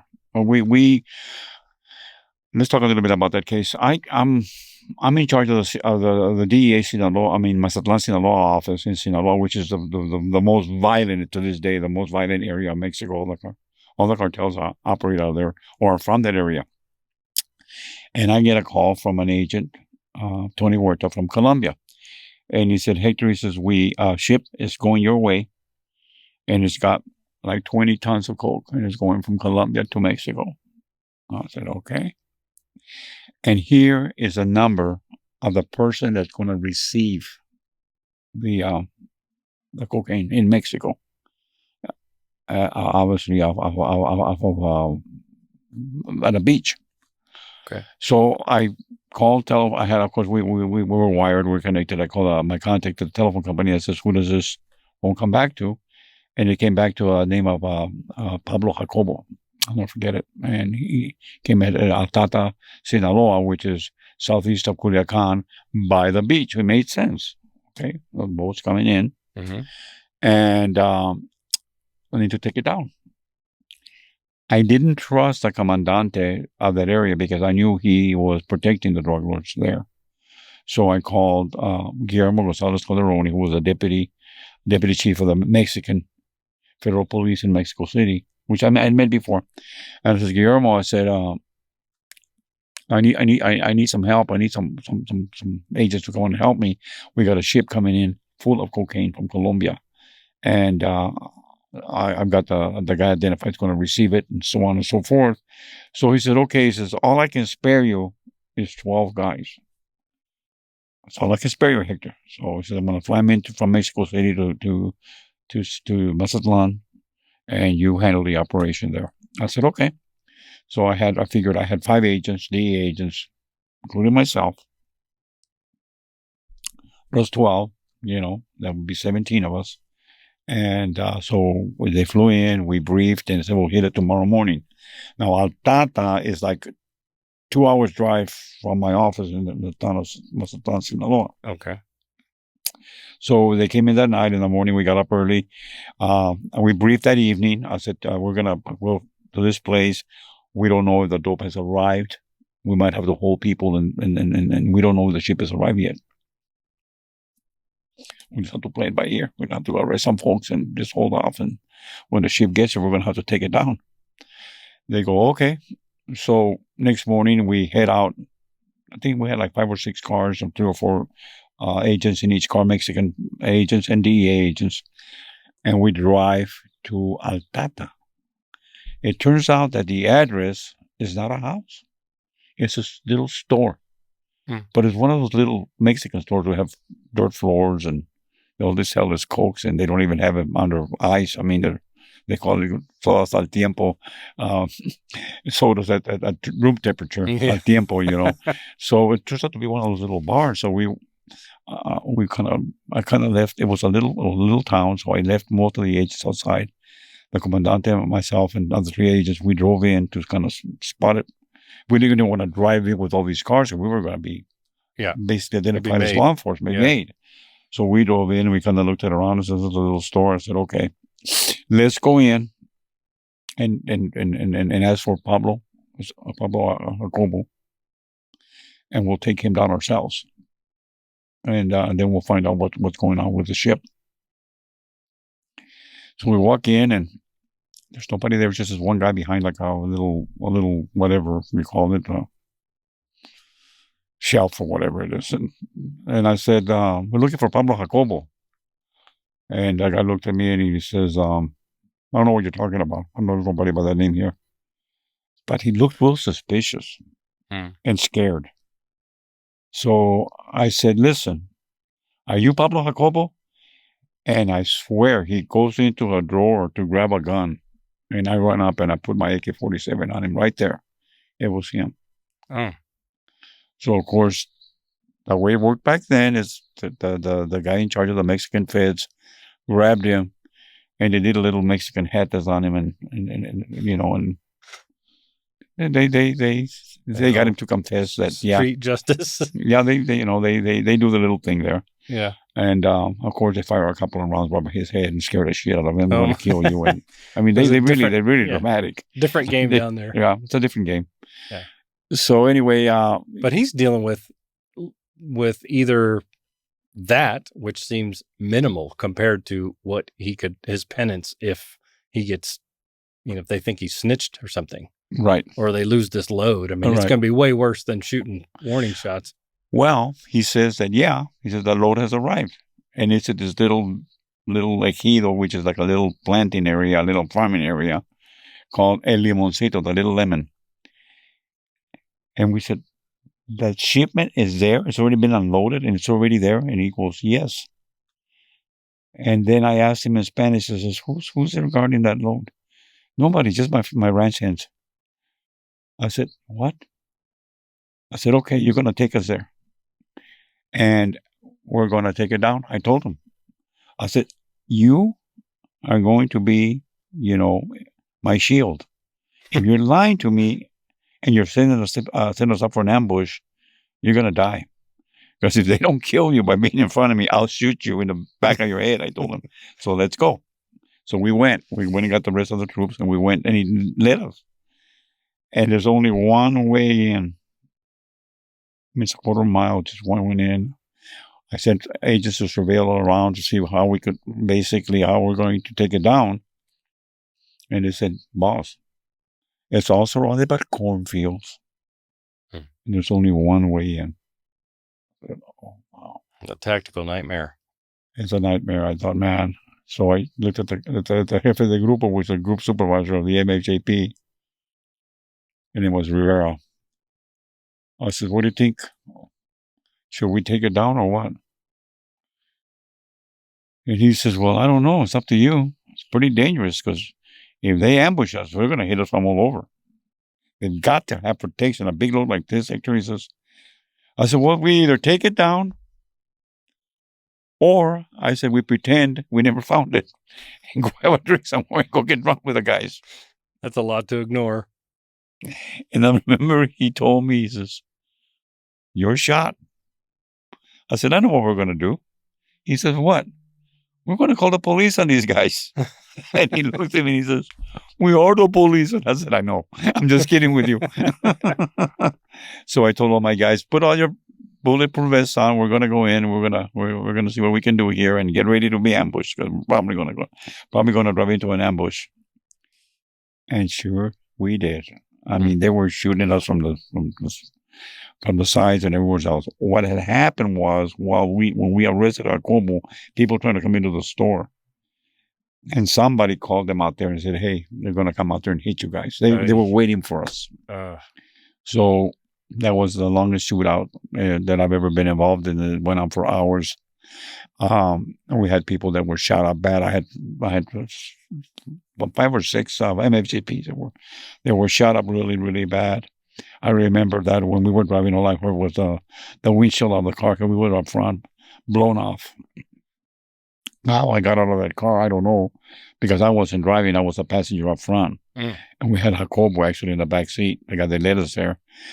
I remember that I opened the door and I threw myself out of the car. And the car was being riddled by machine gun fire that I was in. And I remember that I crawled to a water trough. And I crawled over there, and I could hear them shooting at me, and I could feel that the bullets were hitting the cement water trough. And I was laying there behind it. I was afraid to even lift my hand or blow my hand up and lift my head and look up. I just stayed down there. And then one of my other agents crawled right next to me, Saliva. And he says, boss, we're going to die here. And I said, you might die here. He says, but I'm not. I'm not going to die here. So... you still just armed with pistols at this point? Or do you get out with a long gun? By this time, I have AK-47s. We got some automatic weapons that I had been given to by a commandante. And so then as the shooting kind of subsided a little bit, then we started where we were looking. And I could see that a guy from Papa Asylum was shooting right down at us. And we're hiding or keeping our heads down behind that water trough. And I remember yelling, "We got to shoot back." And then I hear agents yelling, "I'm shot, I'm shot." And I could see some of my guys bleeding. Not Right. DEA guys, but MFCP guys bleeding. Yeah. They've been hit hard. They were trying to get out of the cars and they were machine gunned down next to us. So it was so intense that I told my guys, "We got to shoot back, shoot back, shoot back." And everybody started shooting back because we hadn't shot back one round. We were like under shock. And the shooting was so intense that I saw the wounded guys and I saw them, they were bleeding, and I thought, we need to get these guys some help, you know? So I told Jim White, I said, "You know what, Jim?" I said, "Get in your car and you back it up to the wounded guys." I said, "Because we got to get him out of the line of fire, and I'm going to shoot over the hood of your car, keep him occupied while you." Suppress I said, fire. "I'm not going to get in there and drive. I want to get shot." So I said, "Well, lie on the floorboard and try to kind of get the car started and move it back towards where the wounded are." And which we did. He kind of like on the floorboard. He actually activated the gas pedal with his hand. Wow. And trying to, and I was guiding him and I was shooting over the top of the hood. How do you not run over some of the And injured at that and point? then we realized that, well, wait a minute. So he backs up, and then we were carrying. I was crawling underneath the SUV and dragging the wounded by their feet and arms to this side of the SUV for protection. Right. And guess what? And I realized that the bullets are going through and through. And I go, "Oh, wow." The bullets were coming in from one side and going out the other side of the SUV. There ain't no handgun fire there. Yep. So we ended up loading them up. And then I told Jim, "Jump in the car. Let's go. Let's take this. We got to get these guys to the hospital. They're bleeding to death." And so we threw him in the back of the SUV, and then he backs up and he takes off, and then they shoot the whole back of the SUV. They shoot it all up, and they shoot my wounded guys more because they're laying there. Yeah. And I'm like, "Oh my God," So we finally pulled out of there, and like I said, we drove like a quarter mile on dirt road, and finally get on the main highway. And I says, "Go, go, go!" And he just says, "Which way do we go?" I said, "I don't know, but just get going this way." Not here. We got to get these guys. These guys are, I got with sucking chest wounds and all kinds of stuff. Shut up bad. And they're saying, "Oh, we're going to die, and I'm going to die." And they were praying. I could hear them pray in the back seat and stuff. And so finally I see a taxi cab coming from the other way. And I said, "Pull over, Jim, pull over." I said, "I'm going to stop this taxi cab." So I jump out, and I don't realize that I'm full of blood myself because I've been carrying these guys, Right. Yeah. loading them up and dragging them, and I'm full of blood. And so I go, "Alto," and I stop the taxi cab driver. And I point my AK-47 at him. The taxi cab driver was so scared he thought I was going to kill him that he actually urinated all over himself as he pulled over. And I said, "Listen," I said, "go with that mixed fed right there." And Jim is 6'2", blonde hair, blue eyes, and he doesn't look nothing like a Mexican. He says, "He's a mixed fed in Spanish. Take him to the hospital. He's got wounded." And then he goes, "And what about my taxi cab?" He says, "I'm taking your taxi cab. I'm borrowing it. So you go with him and get him to a hospital right away." So I yell at Jim. I says, "He's going to take you to the hospital. I'm going back to the shootout." He says, "You're crazy. You can't go back over there." I said, "I got my men over there, Jim. I can't let him be all shut up to death." Right. He said, "But they're going to kill you back there, Hector." And I said, "Well, if I die, I'm going to die with them." So I drove the taxi cab back. So the firefight is still going on at the ranch house over here, where the coke's at, by the way. We still haven't gotten the coke yet. We made no arrest. It was still an ongoing shootout. As I pulled in, everybody stopped shooting because they see a taxi cab and everybody's going, "Who's in the taxi cab?" Right? So I drive in and I get out on the passenger side and I yell at the guys, "It's me!" And then they go, "Oh, it's they could hear me." Hey. So then I fired a volley of AK-47 rounds at the crooks, and then they all shot up the taxi cab. It was Swiss cheese. They blew out the tires, blew out all the windshields, and by now I've realized that the bullets are going through. So I'm hiding behind the engine right. of the taxi cab. So the shootout continues back and forth, and I couldn't go to where my guys were at. I had to stay where I was at because it was an open field that I had to run through, and I was going to get blown away into them. No So cover they there. were joking to me, "Come on over, Hector. Come on over and visit with us." And they were shooting and smoking cigarettes already, and we're kind of like laughing now. And I'm saying, "No, you guys come over here and visit with me." So we were kind of joking, and finally, a contingent of Mexican Army soldiers show up. I guess Jim got to the hospital and he called Mexico City, Okay. and they sent soldiers out there to help us. And so when the soldiers get to the Jorge, the head of the group, says they're trying to surrender now because the crooks see that now we have soldiers and everything. They're trying to wave their T-shirts with sticks and stuff like. Wow. And the Jorge goes, "Nope, I'm not taking no prisoners. I'm going to kill them all." Because my guys are all shut up. They're probably going to die. And, well, of course, we had already killed some of them, and they were dead lying on the other side. Okay. So I said, whatever. I said, I'm not going to tell him what to do. It's his country if he wants to kill them all. And so anyway, the soldiers are not getting off, and they're firing back and everything else. And so I asked the lieutenant of the army, I said, "You got any grenades?"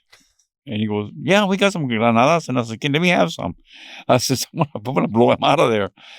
So I remember that he had a wooden box full of grenades. And so I started throwing grenades that way, but they were too far. I couldn't reach them. They were landing halfway between us and the ranch house. And I'm thinking to myself, well, I'm not going to get closer, So I said, "Lieutenant, do you have an M79 grenade launcher?" And he goes, "What?" But he understood lanzagranadas. And I said, "Yeah, grenade launcher." He said, Yeah. You know how to use it? I said, "Yeah, I'm ex-military." There you go. So he goes, "Okay." So then I got the grenade launcher, and that's when finally I started getting them over there where I was blowing part of the buildings and crap. And that's when they wanted to give up. And the commander says, "No, keep shooting them." But finally, journalists started coming in, and people started coming in, reporters and stuff. So that's when finally we decided we would take some prisoners. Okay.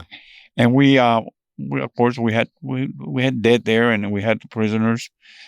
And the shootout lasted so long that, again, the dead that were there, they were stiff already. I mean, it's rigor mortis that set in. Yeah. They'd been laying there dead. 2 hours. But I remember that when we were rounding everybody up and arresting people there, I remember that there was a guy on top of the silo that was shooting down at me when I was behind that water trough.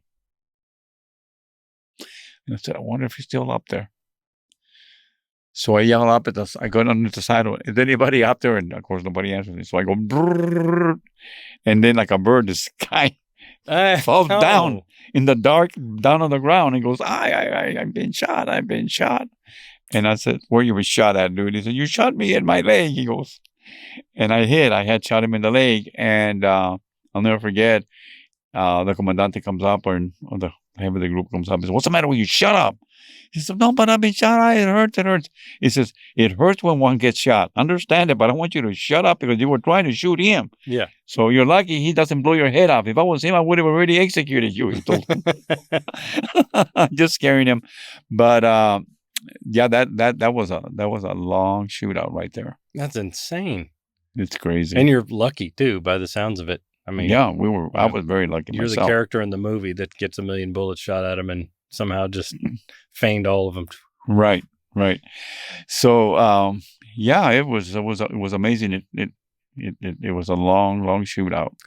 So that was leading up into your operations and working within the cartels. Can you tell me a little bit about how the Camarena investigation began? Obviously, there's a lot of work that you were doing leading up to that, to where you were familiar with how the cartels operated. You'd already proven yourself as a good infiltrator, and was very fluent in the proper Mexican dialects and things like that. So, you tell me a little bit about Kiki's story and then how you came to be involved a little bit. I know you've had to tell this story a lot, but it's a key part in your story. Well, I had met Kiki when he was working out of the Fresno office before he was assigned to the Guadalajara, Mexico office before he was kidnapped, of course. And I had been wanting to basically do a wiretap on this heroin trafficking organization in Indio, California, on this side. And I didn't have the informants that I needed, the affiance for a search warrant. So they wanted to do a wiretap operation, not a search warrant, a wiretap operation. Okay. So Kiki by then had transferred from Fresno to Guadalajara. So I asked around, and they said, you know what? The guy that had informants in their area that you could probably use is Kiki Camarena. I said, okay. So I'll call Kiki and see what sources he can share with me, what informants he can share with me.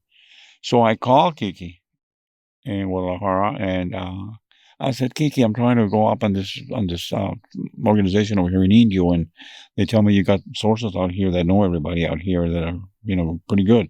He goes, yeah. He says, you can use Goyo and Catalino Nunez, they're brothers, and they work together as informants. And yeah, I'll call him and have him report to you or call you. I was working out of the LA division then. And so he did. And the informants called me, hey, we're the guys that Kiki recommended. You need us to work for you. And I go, yeah. I says, where are you guys from? And they said, oh, we're from the Indio area. And I says, great. This is where their organization was selling heroin out of. So I started working them. And they were the affiants, and I was the affiant, and we testified. We were able to go up on the wiretap, called a Title I back then. I don't even know what they call them now anymore. But anyway, as I was doing the investigation, I was calling Kiki back and forth, and that's when he got picked up. As when Camarena was picked up. Right after that. Yeah, it was right after that. Well, while I was talking to him. Well, not at the time I was talking, but at the time that I had been contacting him back and forth on the phone, using his sources. Later, I was working out at a gym, and I saw that he had been kidnapped by the drug lords. And he was kidnapped by the drug lords, but was tipped off by somebody on our side. They were tipped off in terms of where he was and things like that as well. Well, after that, I was sent to Mexico to go after the cartel guys that they suspected. Carlos Quintero and Ernesto Fonseca, Miguel Felix Gallardo, and those guys, they suspected they were behind his kidnapping. So I went over there and was involved in several shootouts trying to get these guys. But they told me in headquarters before I went out to Mexico, go over there, and if you try to get him arrested and investigated for Kiki's murder, and we pretty much know they were the ones that were involved. They said, so if you got to kill some of them, well, go ahead and kill them. Did they have any evidence at that point that they gave you? Like, here's the evidence that we have that these are the guys? Well, they did have some sources that were reporting that they had done it. Okay, sources. This is before I got involved in the case. Right. And then I'll tell you when I got involved and what I suspected. So anyway, so I go to Mexico and I go after some of these guys, and they came after me. They tried to kill me too, so they had to evacuate me out of Mexico because they put they were talking on the phone, and it was recorded by DEA that they were going to try to assassinate me because I was basically going after them, and I had already had a couple of good shootouts with them and killed some of their guys. So they were after me personally, and they tried to kidnap my wife and my daughter when they were at the beach one time. So then they evacuated me out of Mexico. When they evacuated me out of Mexico, that's when they assigned me to run the Camarena murder case. So they had been investigating the case for 5 years already, and they didn't have any eyewitnesses. So when I get assigned the case, I get pulled back to Washington, and I was asked to do two things by the director of DEA back then. One was to get witnesses so that we could find out who picked up Kiki, how they killed him, how they interrogated him, and they also wanted to know basically what happened because we didn't have any witnesses. Number one, and number two, they also asked me. By then, I had done a few operations with the CIA, and they asked me, could I kidnap this one guy, the doctor that had been involved in injecting Camarena drugs, while they interrogated him. And that was, and just for context, he was injecting drugs to revive him as he passed out, Right. things like that. Right, because to when keep they him were alive. interrogating him, from what the witnesses had told the investigators, and I wasn't involved yet, he was passing out because they were torturing him so bad that from the pain, the body can only tolerate so much pain, and after it reaches a certain threshold, you pass out to defend yourself. The body passes out. So what they did is they brought the doctor in to inject him to get the heart fibrillating faster. They were injecting lidocaine right into his heart so that blood would flow to his brain and he would become conscious, and they could continue to interrogate him. And they wanted the doctor that did that really bad. So that when they brought me in, they said, "We really want this doctor bad. Can you get him?" And I said, "Yeah, I can get him." "How are you going to get him?" He says, "Give me some money. I'll get him." He says, "You're going to kidnap him?" No, first of all, they told me, it was really funny because they told me in headquarters, "Can you do an extraterritorial rendition?" And I said, "What's that?" "A kidnapping." "Yeah, I can do that." And they said, "Okay, um, go ahead and we want you to kidnap this doctor that basically injected Camarena with lidocaine and stuff like that, because by then they already had Kiki's body, and they found out that he had been basically injected with lidocaine to keep the heart." And this was still the head of the DEA. Right. This is the asking you. director of the DEA. The Director. director. So I said, "Yeah, I can do that. No problem." And they go, "Okay, so what's it going to take?" And I said, "Money." And "You can do it." And I said, "Yeah. How much money do you think that's going to take?" And I said, "That's not much. Maybe 250,000, a quarter of a mil." I said, "I can get it done." They said, "Okay, you do it." I said, "Okay, I'll do it." So those were my initial orders: get witnesses and get the doctor kidnapped. Okay. And they asked me, "How long will it take you to get this doctor kidnapped?" I said, How long will it take you to get me the money?" They said, "We can get your money to you in a week." I said, "I'll have him in 2 weeks." "You have him in the United States kidnapped and everything in 2 weeks?" And I said, "Yes." I knew what I was doing. It wasn't the first time I was doing anything like Obviously, yeah. that. No, so I knew they didn't know what I had done, because I was always, loaned over to other agents to do all kinds of weird shit. Yeah. But anyway, You're working in dark circles, though. yeah, and like we talked yeah. before, too. Other agents don't really recognize what you're doing. You work that deep undercover. It's not like it's broadcast. Right. So, yeah. It's not broadcast, like I said. So we got him kidnapped and everything else. But when I come on the case, it was interesting because they tell me that Camarena was kidnapped because the traffickers were mad because of his involvement in seizing the Buffalo Chihuahua fields, which was the biggest ever seizure of marijuana in the history of drug enforcement. They seized 10,000 tons. Billions of dollars. Billions of dollars of marijuana from Carlos Quintero Fonseca and the Guadalajara Cartel. So I'm told that that's a reason that the traffickers wanted Kiki, because of they had identified him as being responsible for that seizure. And they tell me, "Okay, these are your targets: Rafael Caro Quintero, Ernesto Fonseca Carrillo, Miguel Ángel Pérez Gallardo, El Cochiloco. Susueta was his last name. I can't think of his first name right now. And these are your targets." I said, "Okay. So why don't get him enough witnesses? We want to get him indicted." Okay, because they weren't even indicted for Camarena's murder yet. And I said, "Okay." So then I called my compadre, Charlie Lugo, who was in charge of the Buffalo Rays in Mexico. And he was now in Dallas. So I called him in Dallas, and I said, "Charlie, what was Kiki's involvement in the seizure of the Buffalo Chihuahua fields? You were in charge of the whole operation." He says, "He wasn't involved." I said, "What?" "They're telling me that that's why the motive for his murder, that the cartels are mad at Kiki." He said the only involvement he had was when we found out about him, we couldn't drive in and do surveillance because all the roads leading into that area were blocked out by Mexican Army soldiers and DFS agents, Director of Federal Security Agents. And I said, what? He says, so what we did is we called Kiki. He had an informant pilot that we needed to fly over. Overhead surveillance. So that we can basically photograph the area. And that's all Kiki did.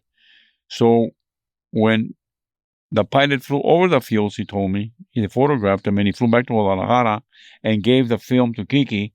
Kiki developed it and then he took it to Mexico City. So he wasn't involved in the raid at all? He says, no, we didn't use Kiki. Kiki wasn't involved. Not even the reason why they knew about it. Right. So I'm thinking to myself, why are they telling me, they meaning my agency, now I'm in charge of the murder investigation, that he was killed by the traffickers because he was responsible for the seizure of the Buffalo Chihuahua fields. So now the guy that was really in charge of it is telling me no, that Kiki wasn't even there. That made me suspicious. So I asked Charlie. I said, Charlie, his name is Charles Lugo. I'll call him Charlie. I've known him for all my life. He's, by the way, he passed. But anyway, I told Charlie. I said, why are they telling me that Kiki Camarena is being basically held accountable by all the drug lords for the Chihuahua race? And you tell me he wasn't even involved.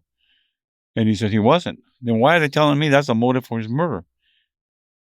He says, brother, watch out.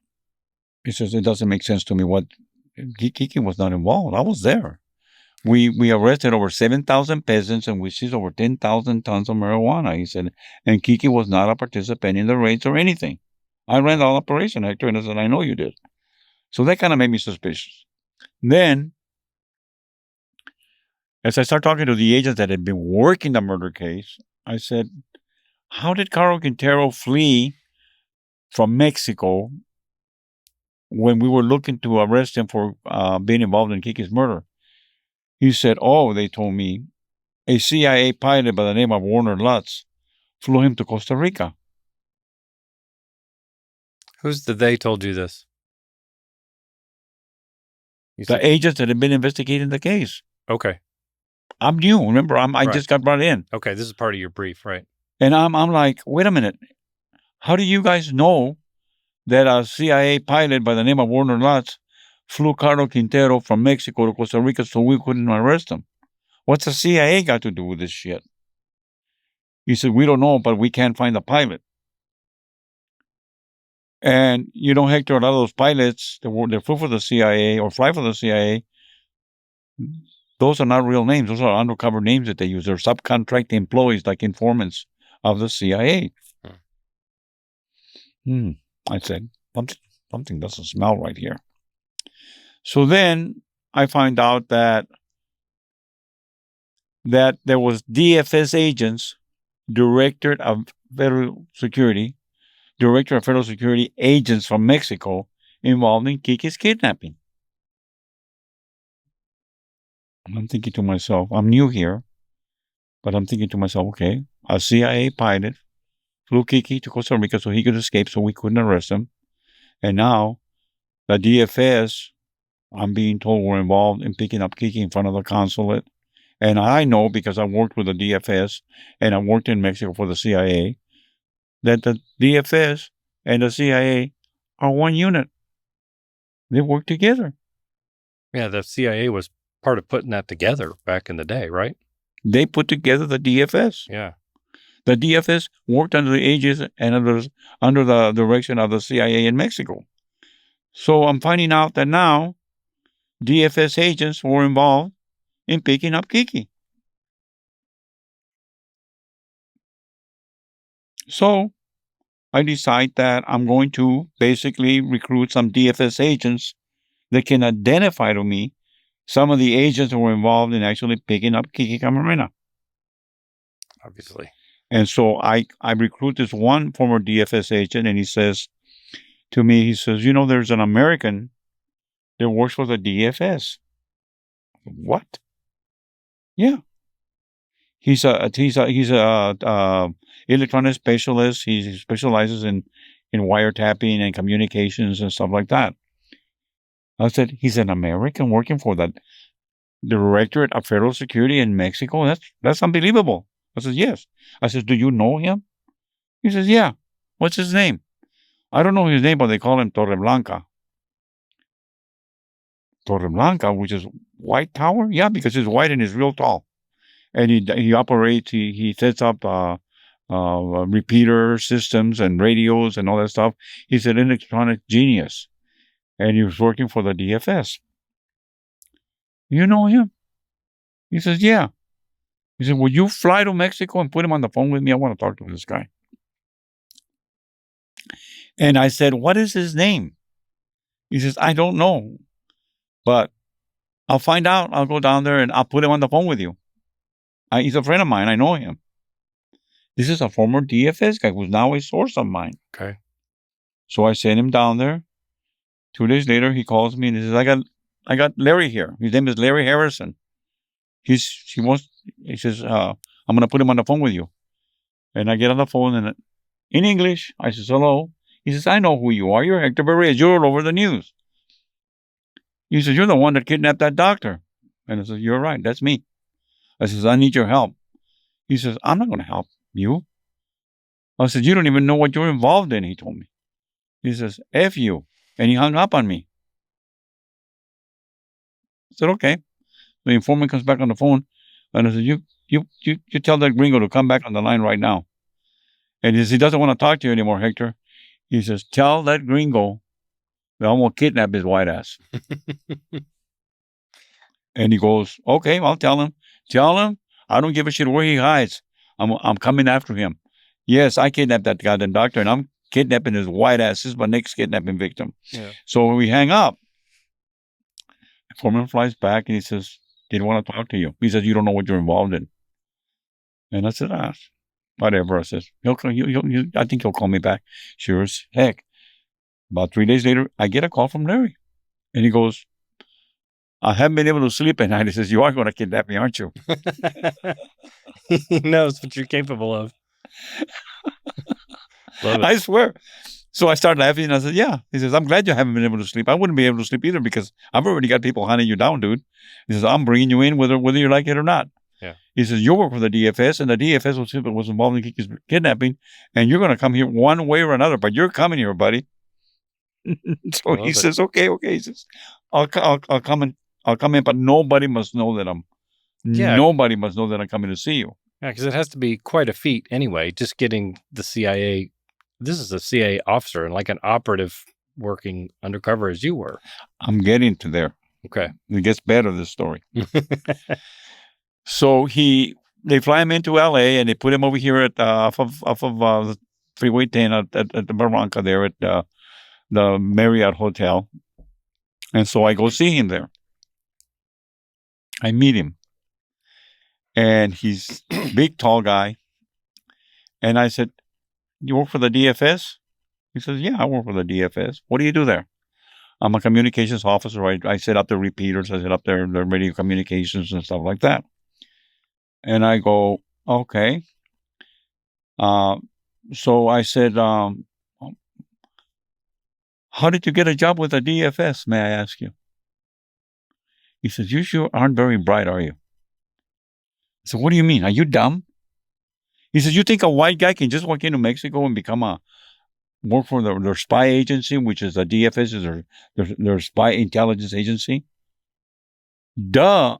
I'm a CIA operative assigned there. I says, no shit. You're not lying to me, are you? He says, no. So what do you think I wanted nobody to know? I says, my agency doesn't know I'm here talking to you right now.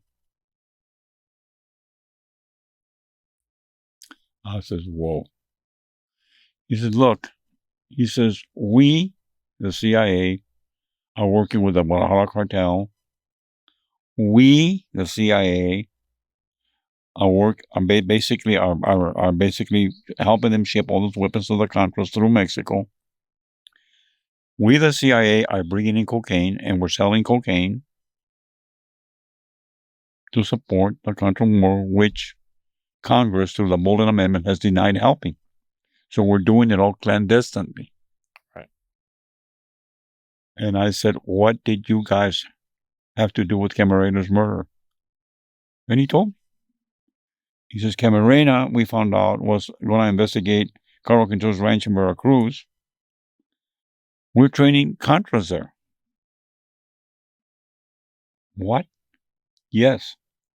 And basically, they were afraid that Camarena is going to find out about it, that we're basically working with the cartels. So they wanted to know what Kiki knew. That's why we had the cartel guys pick him up. Wow. I didn't know whether to believe him or not. I was floored. Yeah. And how do you know about this? He says, because I was the one that set up ground-to-air communications from the Carlos Quintero's ranch in Veracruz, where the training camps are, so that there would be communications with the planes flying in full of cocaine landing there. As a matter of fact, he said, have you heard of Barry Seal?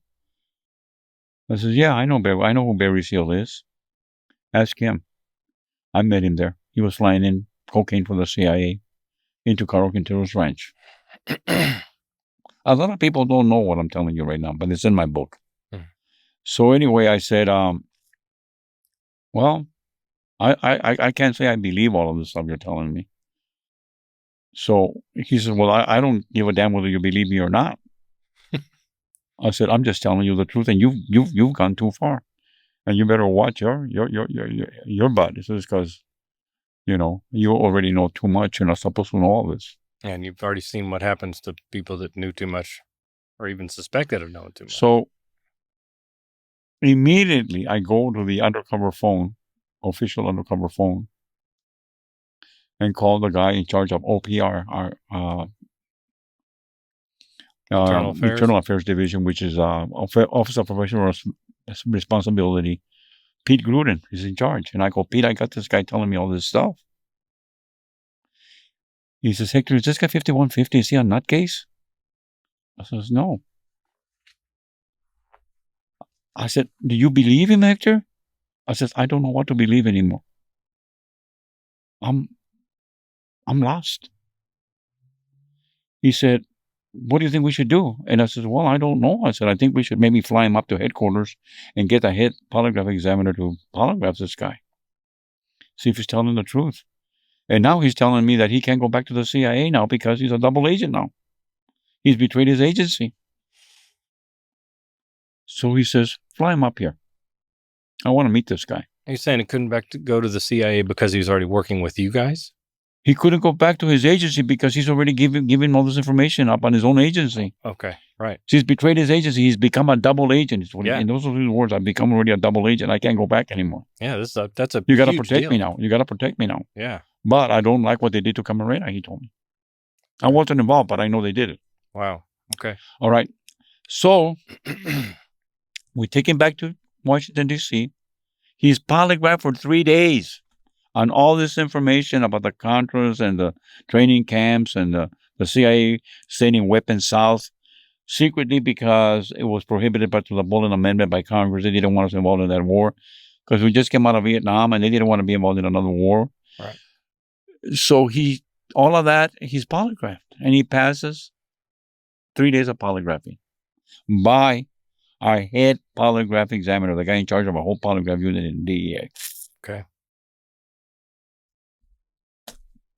So then I have that. I still haven't recruited any witnesses yet that were there when Camarena was being interrogated. So finally, Other than the doctor you had. Yeah, kidnapping the doctor. Okay. When Kiki was being interrogated. Oh. Yeah. Who interrogated Kiki? What did they ask him? Everything. We didn't have any other tapes or anything back then. Okay. So I bring in one of the witnesses, Jorge Godoy, who I knew had been involved in Kiki's murder because he had been arrested for it in Mexico and had been released. So I sent in one of my former recruiters to go recruit him. And after he got him drunk and everything else, got him on a plane and brought him over here, I got a chance to interrogate him. Okay. I actually went and put him up and hit him up in the mountains up here, Big Bear.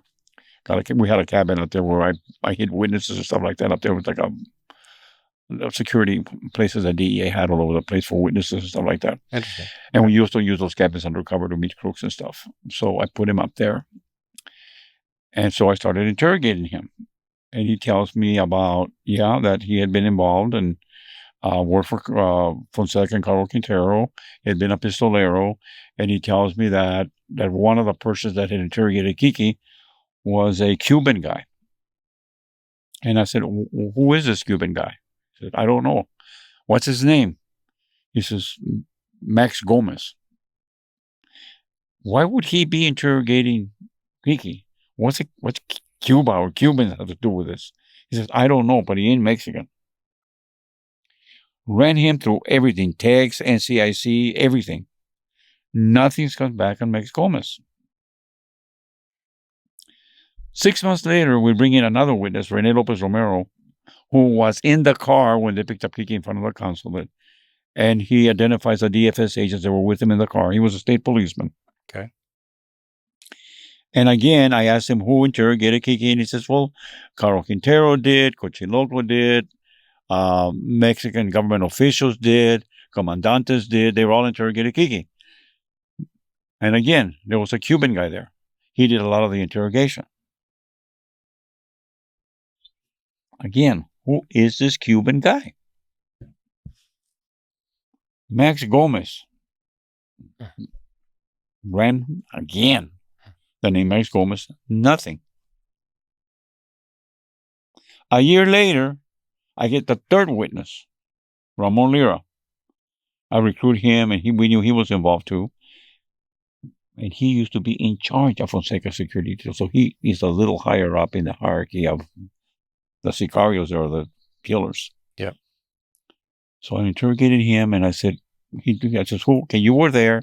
Tell me who interrogated Kiki and who asked him what questions, what happened when they held him there. And he tells me, he says, well, these guys were asking him about what he knew about the Contras. I says, the Contras. Remember, I had already talked to Larry. Yeah. Yeah, the Contras, the Nicaraguan fighters that were being trained at Carlos Quintero's ranch. And who is this guy? And he goes, Max Gomez. I said, I know. That person doesn't exist. I said, I've read him through all kinds of all the databases. And these are cops I'm talking to, so they understand the databases that I'm explaining to him, and nothing, I don't get a hit on him. Who is this guy? He says his real name is Ismael Felix Rodriguez. He's a CIA operative. He interrogated Camarena, and he says, yes. And how do you know he's a CIA operative? Because he told me. And Fonseca told me that he was a CIA operative. And his name is Ismael Felix Rodriguez. Max Gomez is his CIA undercover name. Oh, I go, okay. And you know this guy? He said, yeah, I know. And how do you know him? Because he used to deliver weapons to Fonseca. And he's the guy that always showed up when Oliver North showed up. What did you just say? Yeah, Oliver North would come and meet with Fonseca. Aye. I said, wow. What do I do with this now, Hector? Who are you going to report that to that's going to believe it? So anyway, of course I reported it. And all of a sudden, I'm getting called. Have you watched on that song? My supervisor who tells me that I was ordered not to write anything on official report, that everything had to go on memorandums, office memorandums that they can destroy. There's no record of them. Mm-hmm. And that's the story. So then I start getting involved in that. Next thing I know, I'm being told that I have no jurisdiction to investigate the CIA nor their agents. Which is true, right? That I'm supposed to report everything on secret memorandums.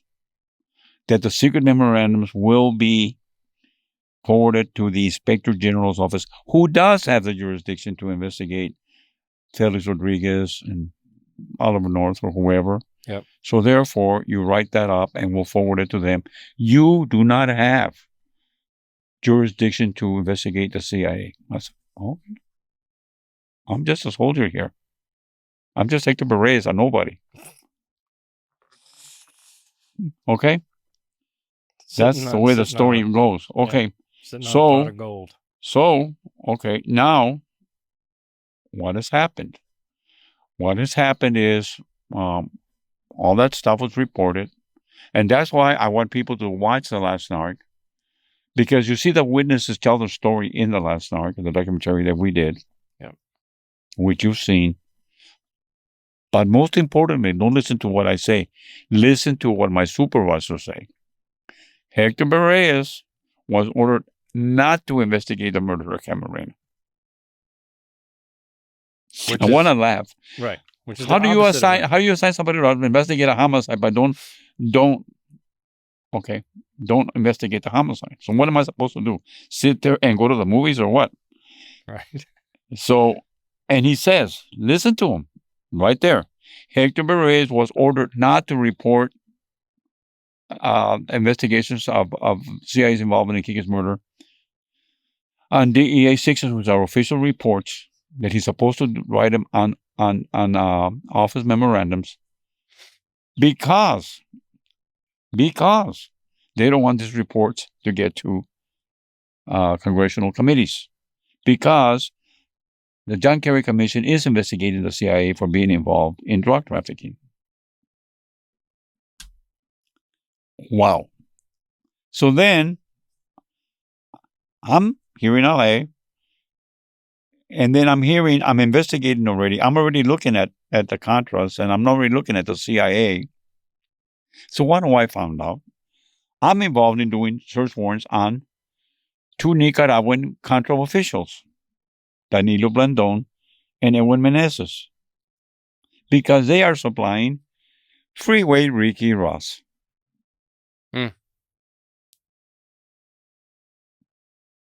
So we arrest Freeway Ricky Ross, and we never arrest Meneses, nor do we ever arrest Danilo Blandon, the Contra officials. They were supplying him, by the way. Because they're CIA people. They're off limits. All right? So I went 180 and the whole thing. And to this day, they're covering that stuff up. they just got a story and stuck to it, and you were the fall guy essentially at that point. Yes. Because you look like the buffoon that's trying to claim all these grandiose things that you actually discovered firsthand. Right. So then I become subject of investigation by my own agency. Because what spurred that, though? I mean, because they told you stand down or write this on memorandi. You sent it up and fine. So what then spurred it? Were you hollering and waving your hand saying, wait a minute, where's my information gone? Or how did that? No, I just leave it alone. But then they're afraid because they know that I know. I see. That I know the whole truth. So therefore, then they start coming after me. First of all, they actually had a plan, and I have Phil Jordan was during a meeting when they decided that maybe they should turn me into the Mexicans, because remember I had a warrant in Mexico for my arrest for kidnapping Dr. Machine, the guy that injected the drugs into Camarena, Whom you were requested to do by the director. I'm going to go there. Yeah. So therefore, they decide that now they're going to maybe turn me over to the Mexicans. And he decided that if they do, I'll get killed over there. And then that was the point. They were trying to find a way to turn me over. Your own people. To my own people, to the Mexicans. So then they decide not to do that, but then they decide that they're going to dirty me up and investigate me for for the kidnapping of the doctor. I want to laugh. Oh, God. Well, you can laugh now. I'll bet you were crapping your pants then. Honestly, I couldn't believe it when the inspectors come in from Washington to L.A. and they said, we're here to investigate that kidnapping of Dr. Machine. And they advised me on my criminal rights by my Miranda rights. You have the right to remain silent. Okay. So what do you want to know? Well, talk to us about the kidnapping of Dr. Mashine. And I says, I kidnapped him. I did it.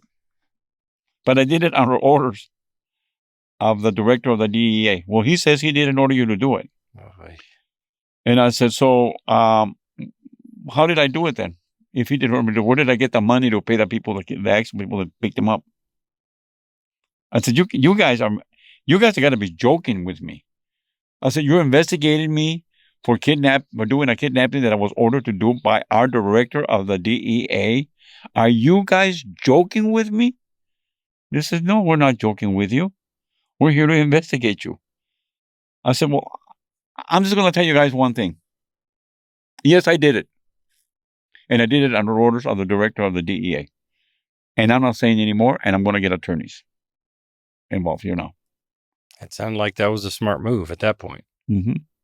I said, I can't sit here and deny that I did kidnap the guys all over the damn news.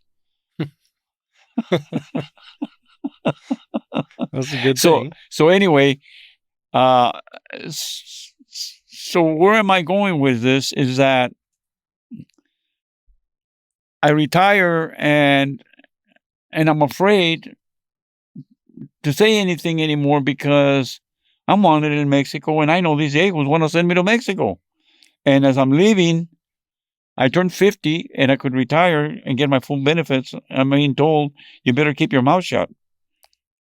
Because you still have the warrant in Mexico and you might end up over there. So for 13 years, I kept my mouth shut after that. And because it's 20 years before the warrant expired in Mexico for my arrest for kidnapping a Mexican citizen. So you had to wait until that 20-year expiration before you could. So after the 20 years, Carl Quintero is released in Mexico because they had already picked him up in Mexico for Carl Quintero's for Kiki Camarena's murder. I'm talking about Rafael Carlos Quintero, who is now here facing those charges. But anyway, so they call the news media is all excited that Carl Quintero or upset that he's been released, and they call the director of DEA, who was then Michelle Linhart, and they ask her about it, and she says she's been told by the Obama people she can't comment on it, and so she says, but Dr. Hector Berrellez, he can tell you all about it, and I'm retired. So then they get a hold of me, and who interviews me? Megyn Kelly. Really? Yes. Okay. So I'm on the Megyn Kelly show, and she asked me about what are my feelings about the Mexican government releasing Carl Quintero, and I explained to her the whole thing about how it was basically a legal strategy, an illegal strategy, I said, to release him because they're saying they're releasing Carl Quintero because he should have never been tried federally, that the homicide was a state crime, and that Carl Quintero should have been charged on state charges, and that's why they were releasing him. It was a technicality. The technicality, and then I explained on the show that basically when we're in Mexico, like Kiki was, we are given permission by Exterior Relations, which is an agency of the Mexican government, that we can work over there like federal agents. So therefore, it was just an illegal strategy to release him. And by the way, I said, that our CIA was complicit in that murder. And she almost fell out of her chair. She says, what did you just say? Yeah. And I stated the CIA was complicit in Kiki Camarena's interrogation and murder. I said it right live on TV. That was the first time I had exposed it. So it was wow. And the turmoil that followed, you and your family and all that. Well, absolutely. I became like, to this day, they say I'm a liar. I mean, how can they say I'm a liar? I mean, they still say that none of it is true. Matter of fact, they warned, the agencies warned, both CIA and DEA warned Amazon that if they put on the Last Narc, that they were going to sue them because it wasn't a credible story, that the witnesses are credible. So, but the witnesses testified in 3 federal courts, and we convicted 7 people for Kiki's murder on the witnesses of the ones that you see in the Last Narc on Yeah. their testimony. Yeah.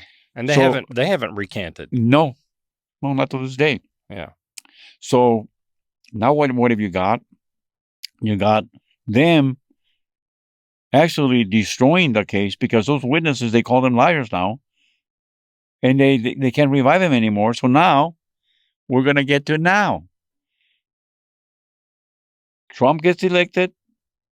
He sends Rubio down there to meet with the president of Mexico and says, hey, we want these guys. We want them in the United States. And if you surrender them to us, we will not basically take them out. We won't go in there because now that they've been declared terrorist organizations. Right. And now, if you don't cooperate with us, if you don't take them out, we're going to take them out for you. Those are orders of Donald J. Trump. Mm-hmm. So the president of Mexico says, well, we can't legally extradite him to the U.S. because we don't believe in the death penalty. And like because on the list was Rafael Caro Quintero, and we can't do it. So, well, you better figure out something because Donald J. Trump is very serious. He's not playing with the cartels. Yeah. So they decide to expel them, not extradite them. So they throw them out like trash. So now we have Rafael Caro Quintero in New York. And that's just this year he was picked up, right? Talking about 6-8 months ago. Yeah. Recently. Last year, yeah. Okay. So what is he doing in New York? He's being tried in New York on CCE and RICO drug trafficking charges. The warrant for Rafael Caro Quintero for Kiki's murder is out of the Central District out of Los Angeles. What does it tell me? That they're covering it up. Okay. They don't want to try him on Kiki's murder because all this CIA stuff that I just mentioned to you will come out. Right. So they're hoping to indict him on CCE and RICO, convict him, and he gets life, and it'll be the end of it. Everybody be quiet. And everybody's happy. Camarena family hopefully be happy, even though it's not a conviction on his murder, which is never going to happen, right? I mean, they're not going to arrest. I don't know. Yeah. But remember when Caro Quintero was brought in, our president, Donald J. Trump, went public and he said, we got the guy that killed Camarena and we're going to charge him with Camarena's murder and basically apply the law, basically the full force of the law against Caro Quintero for killing Kiki Camarena. And they got him and they haven't even charged him with Camarena's murder. And the politics settle in. So basically, to see where it's at now, is he going to be tried? I don't know. Because when people find out that he's not being charged with Camarena's murder, you're going to say, why?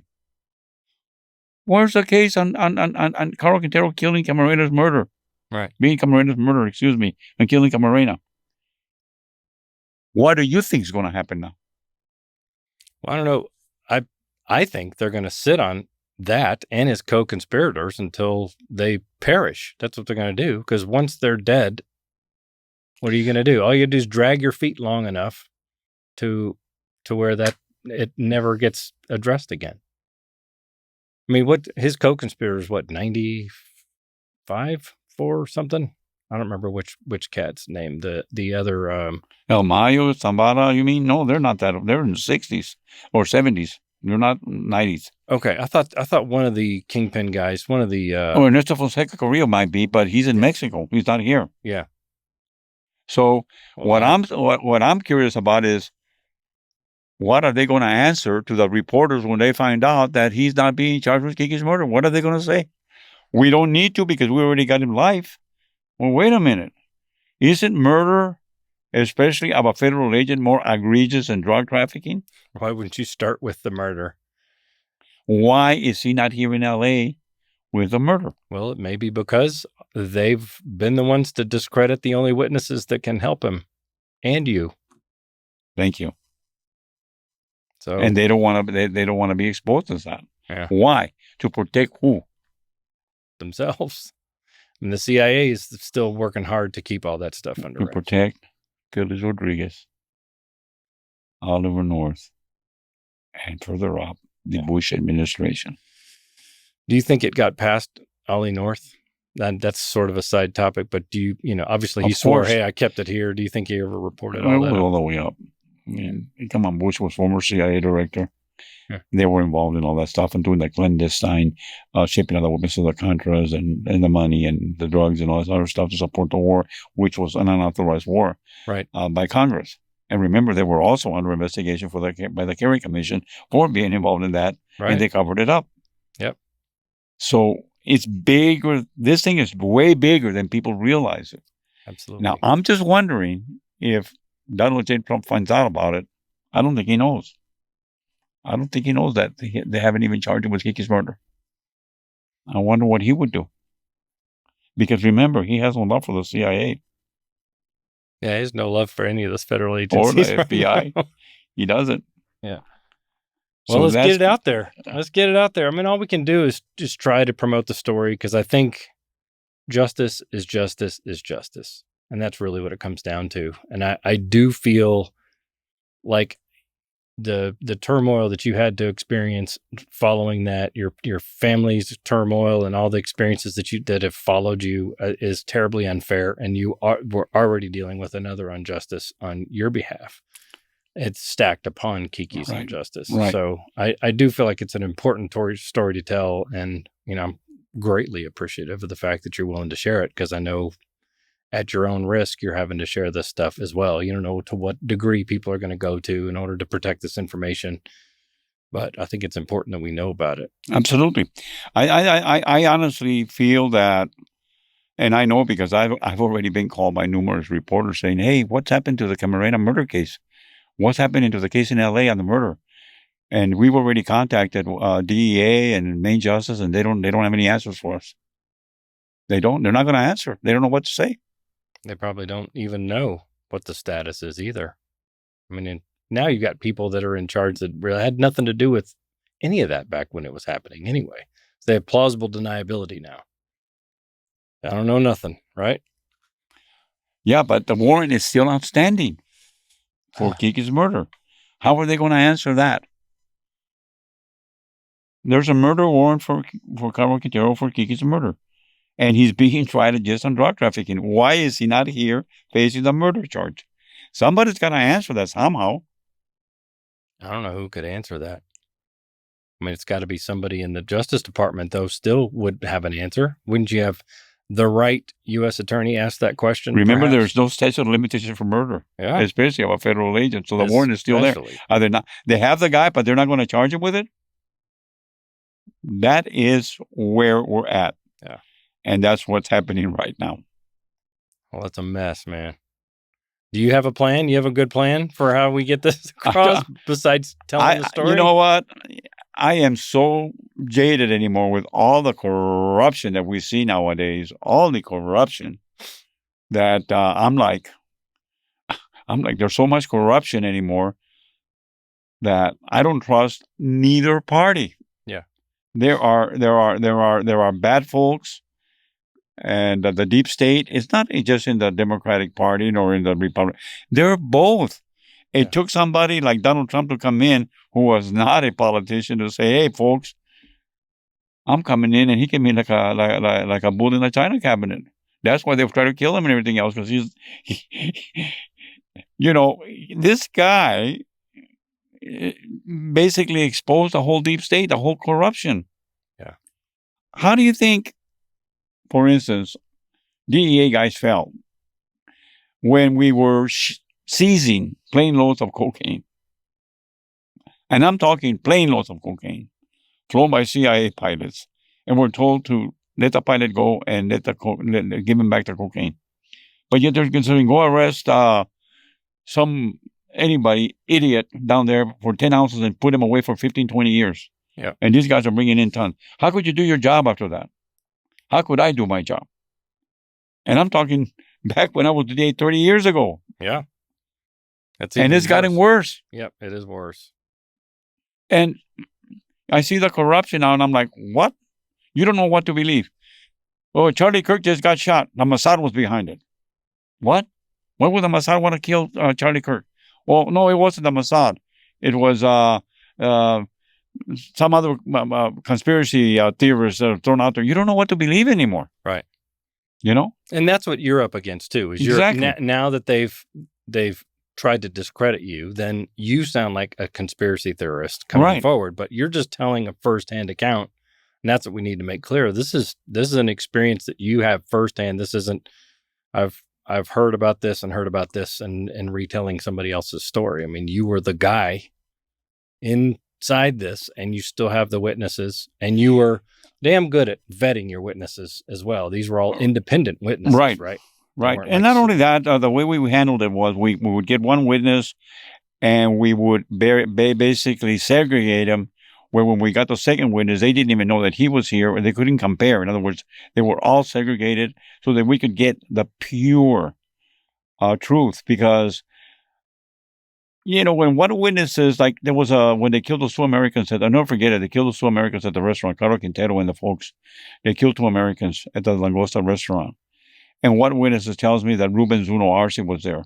Ruben Zuno Arce being the owner of the house where Kiki was interrogated, tortured, and murdered.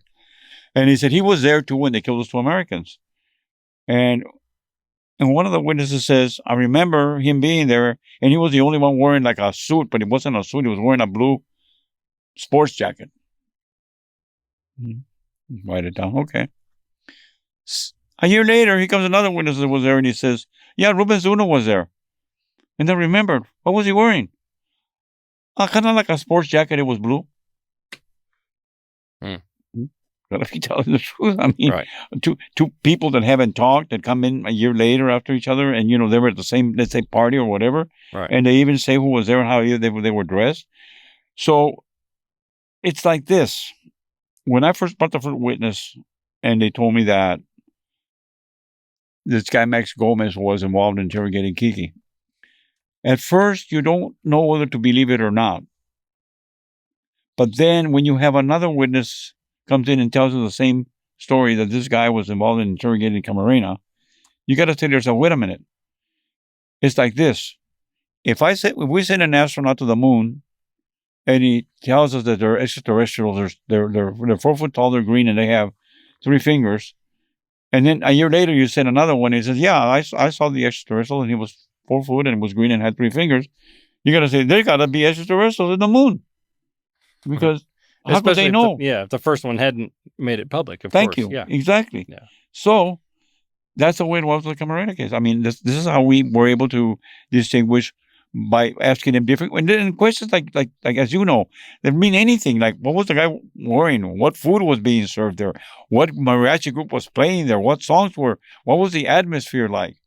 And when you have people that were there that say basically the same thing, you gotta be they're telling the truth. Easy to distinguish the Exactly. the minor My details. take is this. Very simple.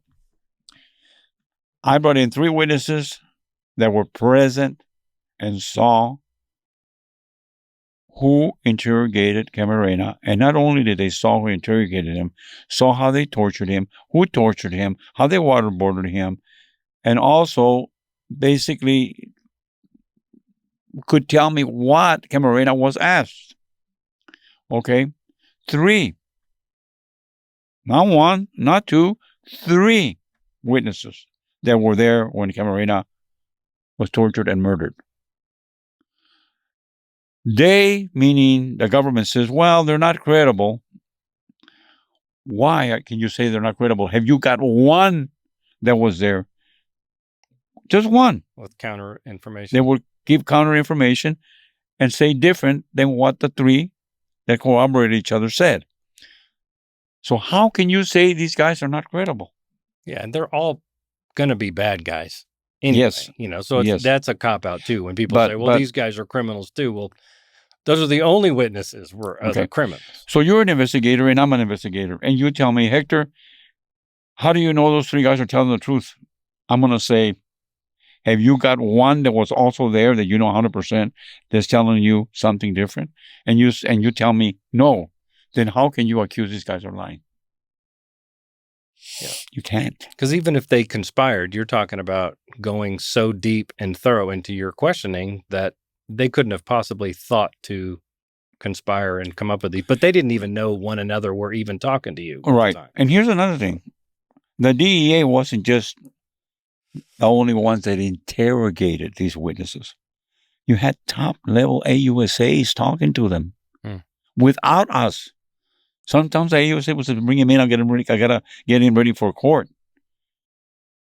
So it wasn't just us. And you saw Manny Medrano, the prosecutor on the Last Narc. He says, I spent hours interrogating these guys. I asked them basically upside down everything. Yeah. So not depending on our reports and not even depending on what we were saying. They had their reports, but then they had them in person. Yeah. It's not a hunch. And then those guys got silenced.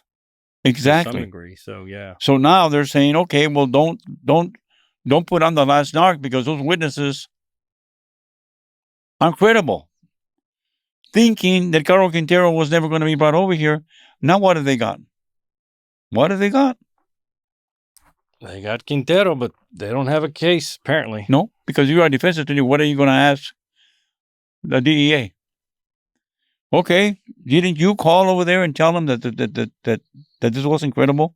So now I'm supposed to believe that now you're going to say that they're credible to testify against Quintero? They've ruined the case, I think. Yeah, I absolutely support. Oh, I'm gonna make a mess. I absolutely support your story. I've got the book here. I've dug into the book. It's a great documentary, but obviously you got to get the book too. I'm going to give the man some credit here. The book is more detailed. And I expect the signature from this today. Okay, if you don't mind. I got a little something for you too. Just being a brother and investing time to come out here, I really appreciate it. Oh, okay. And don't get all excited about the Nordstrom bag. It has nothing to do with Nordstrom.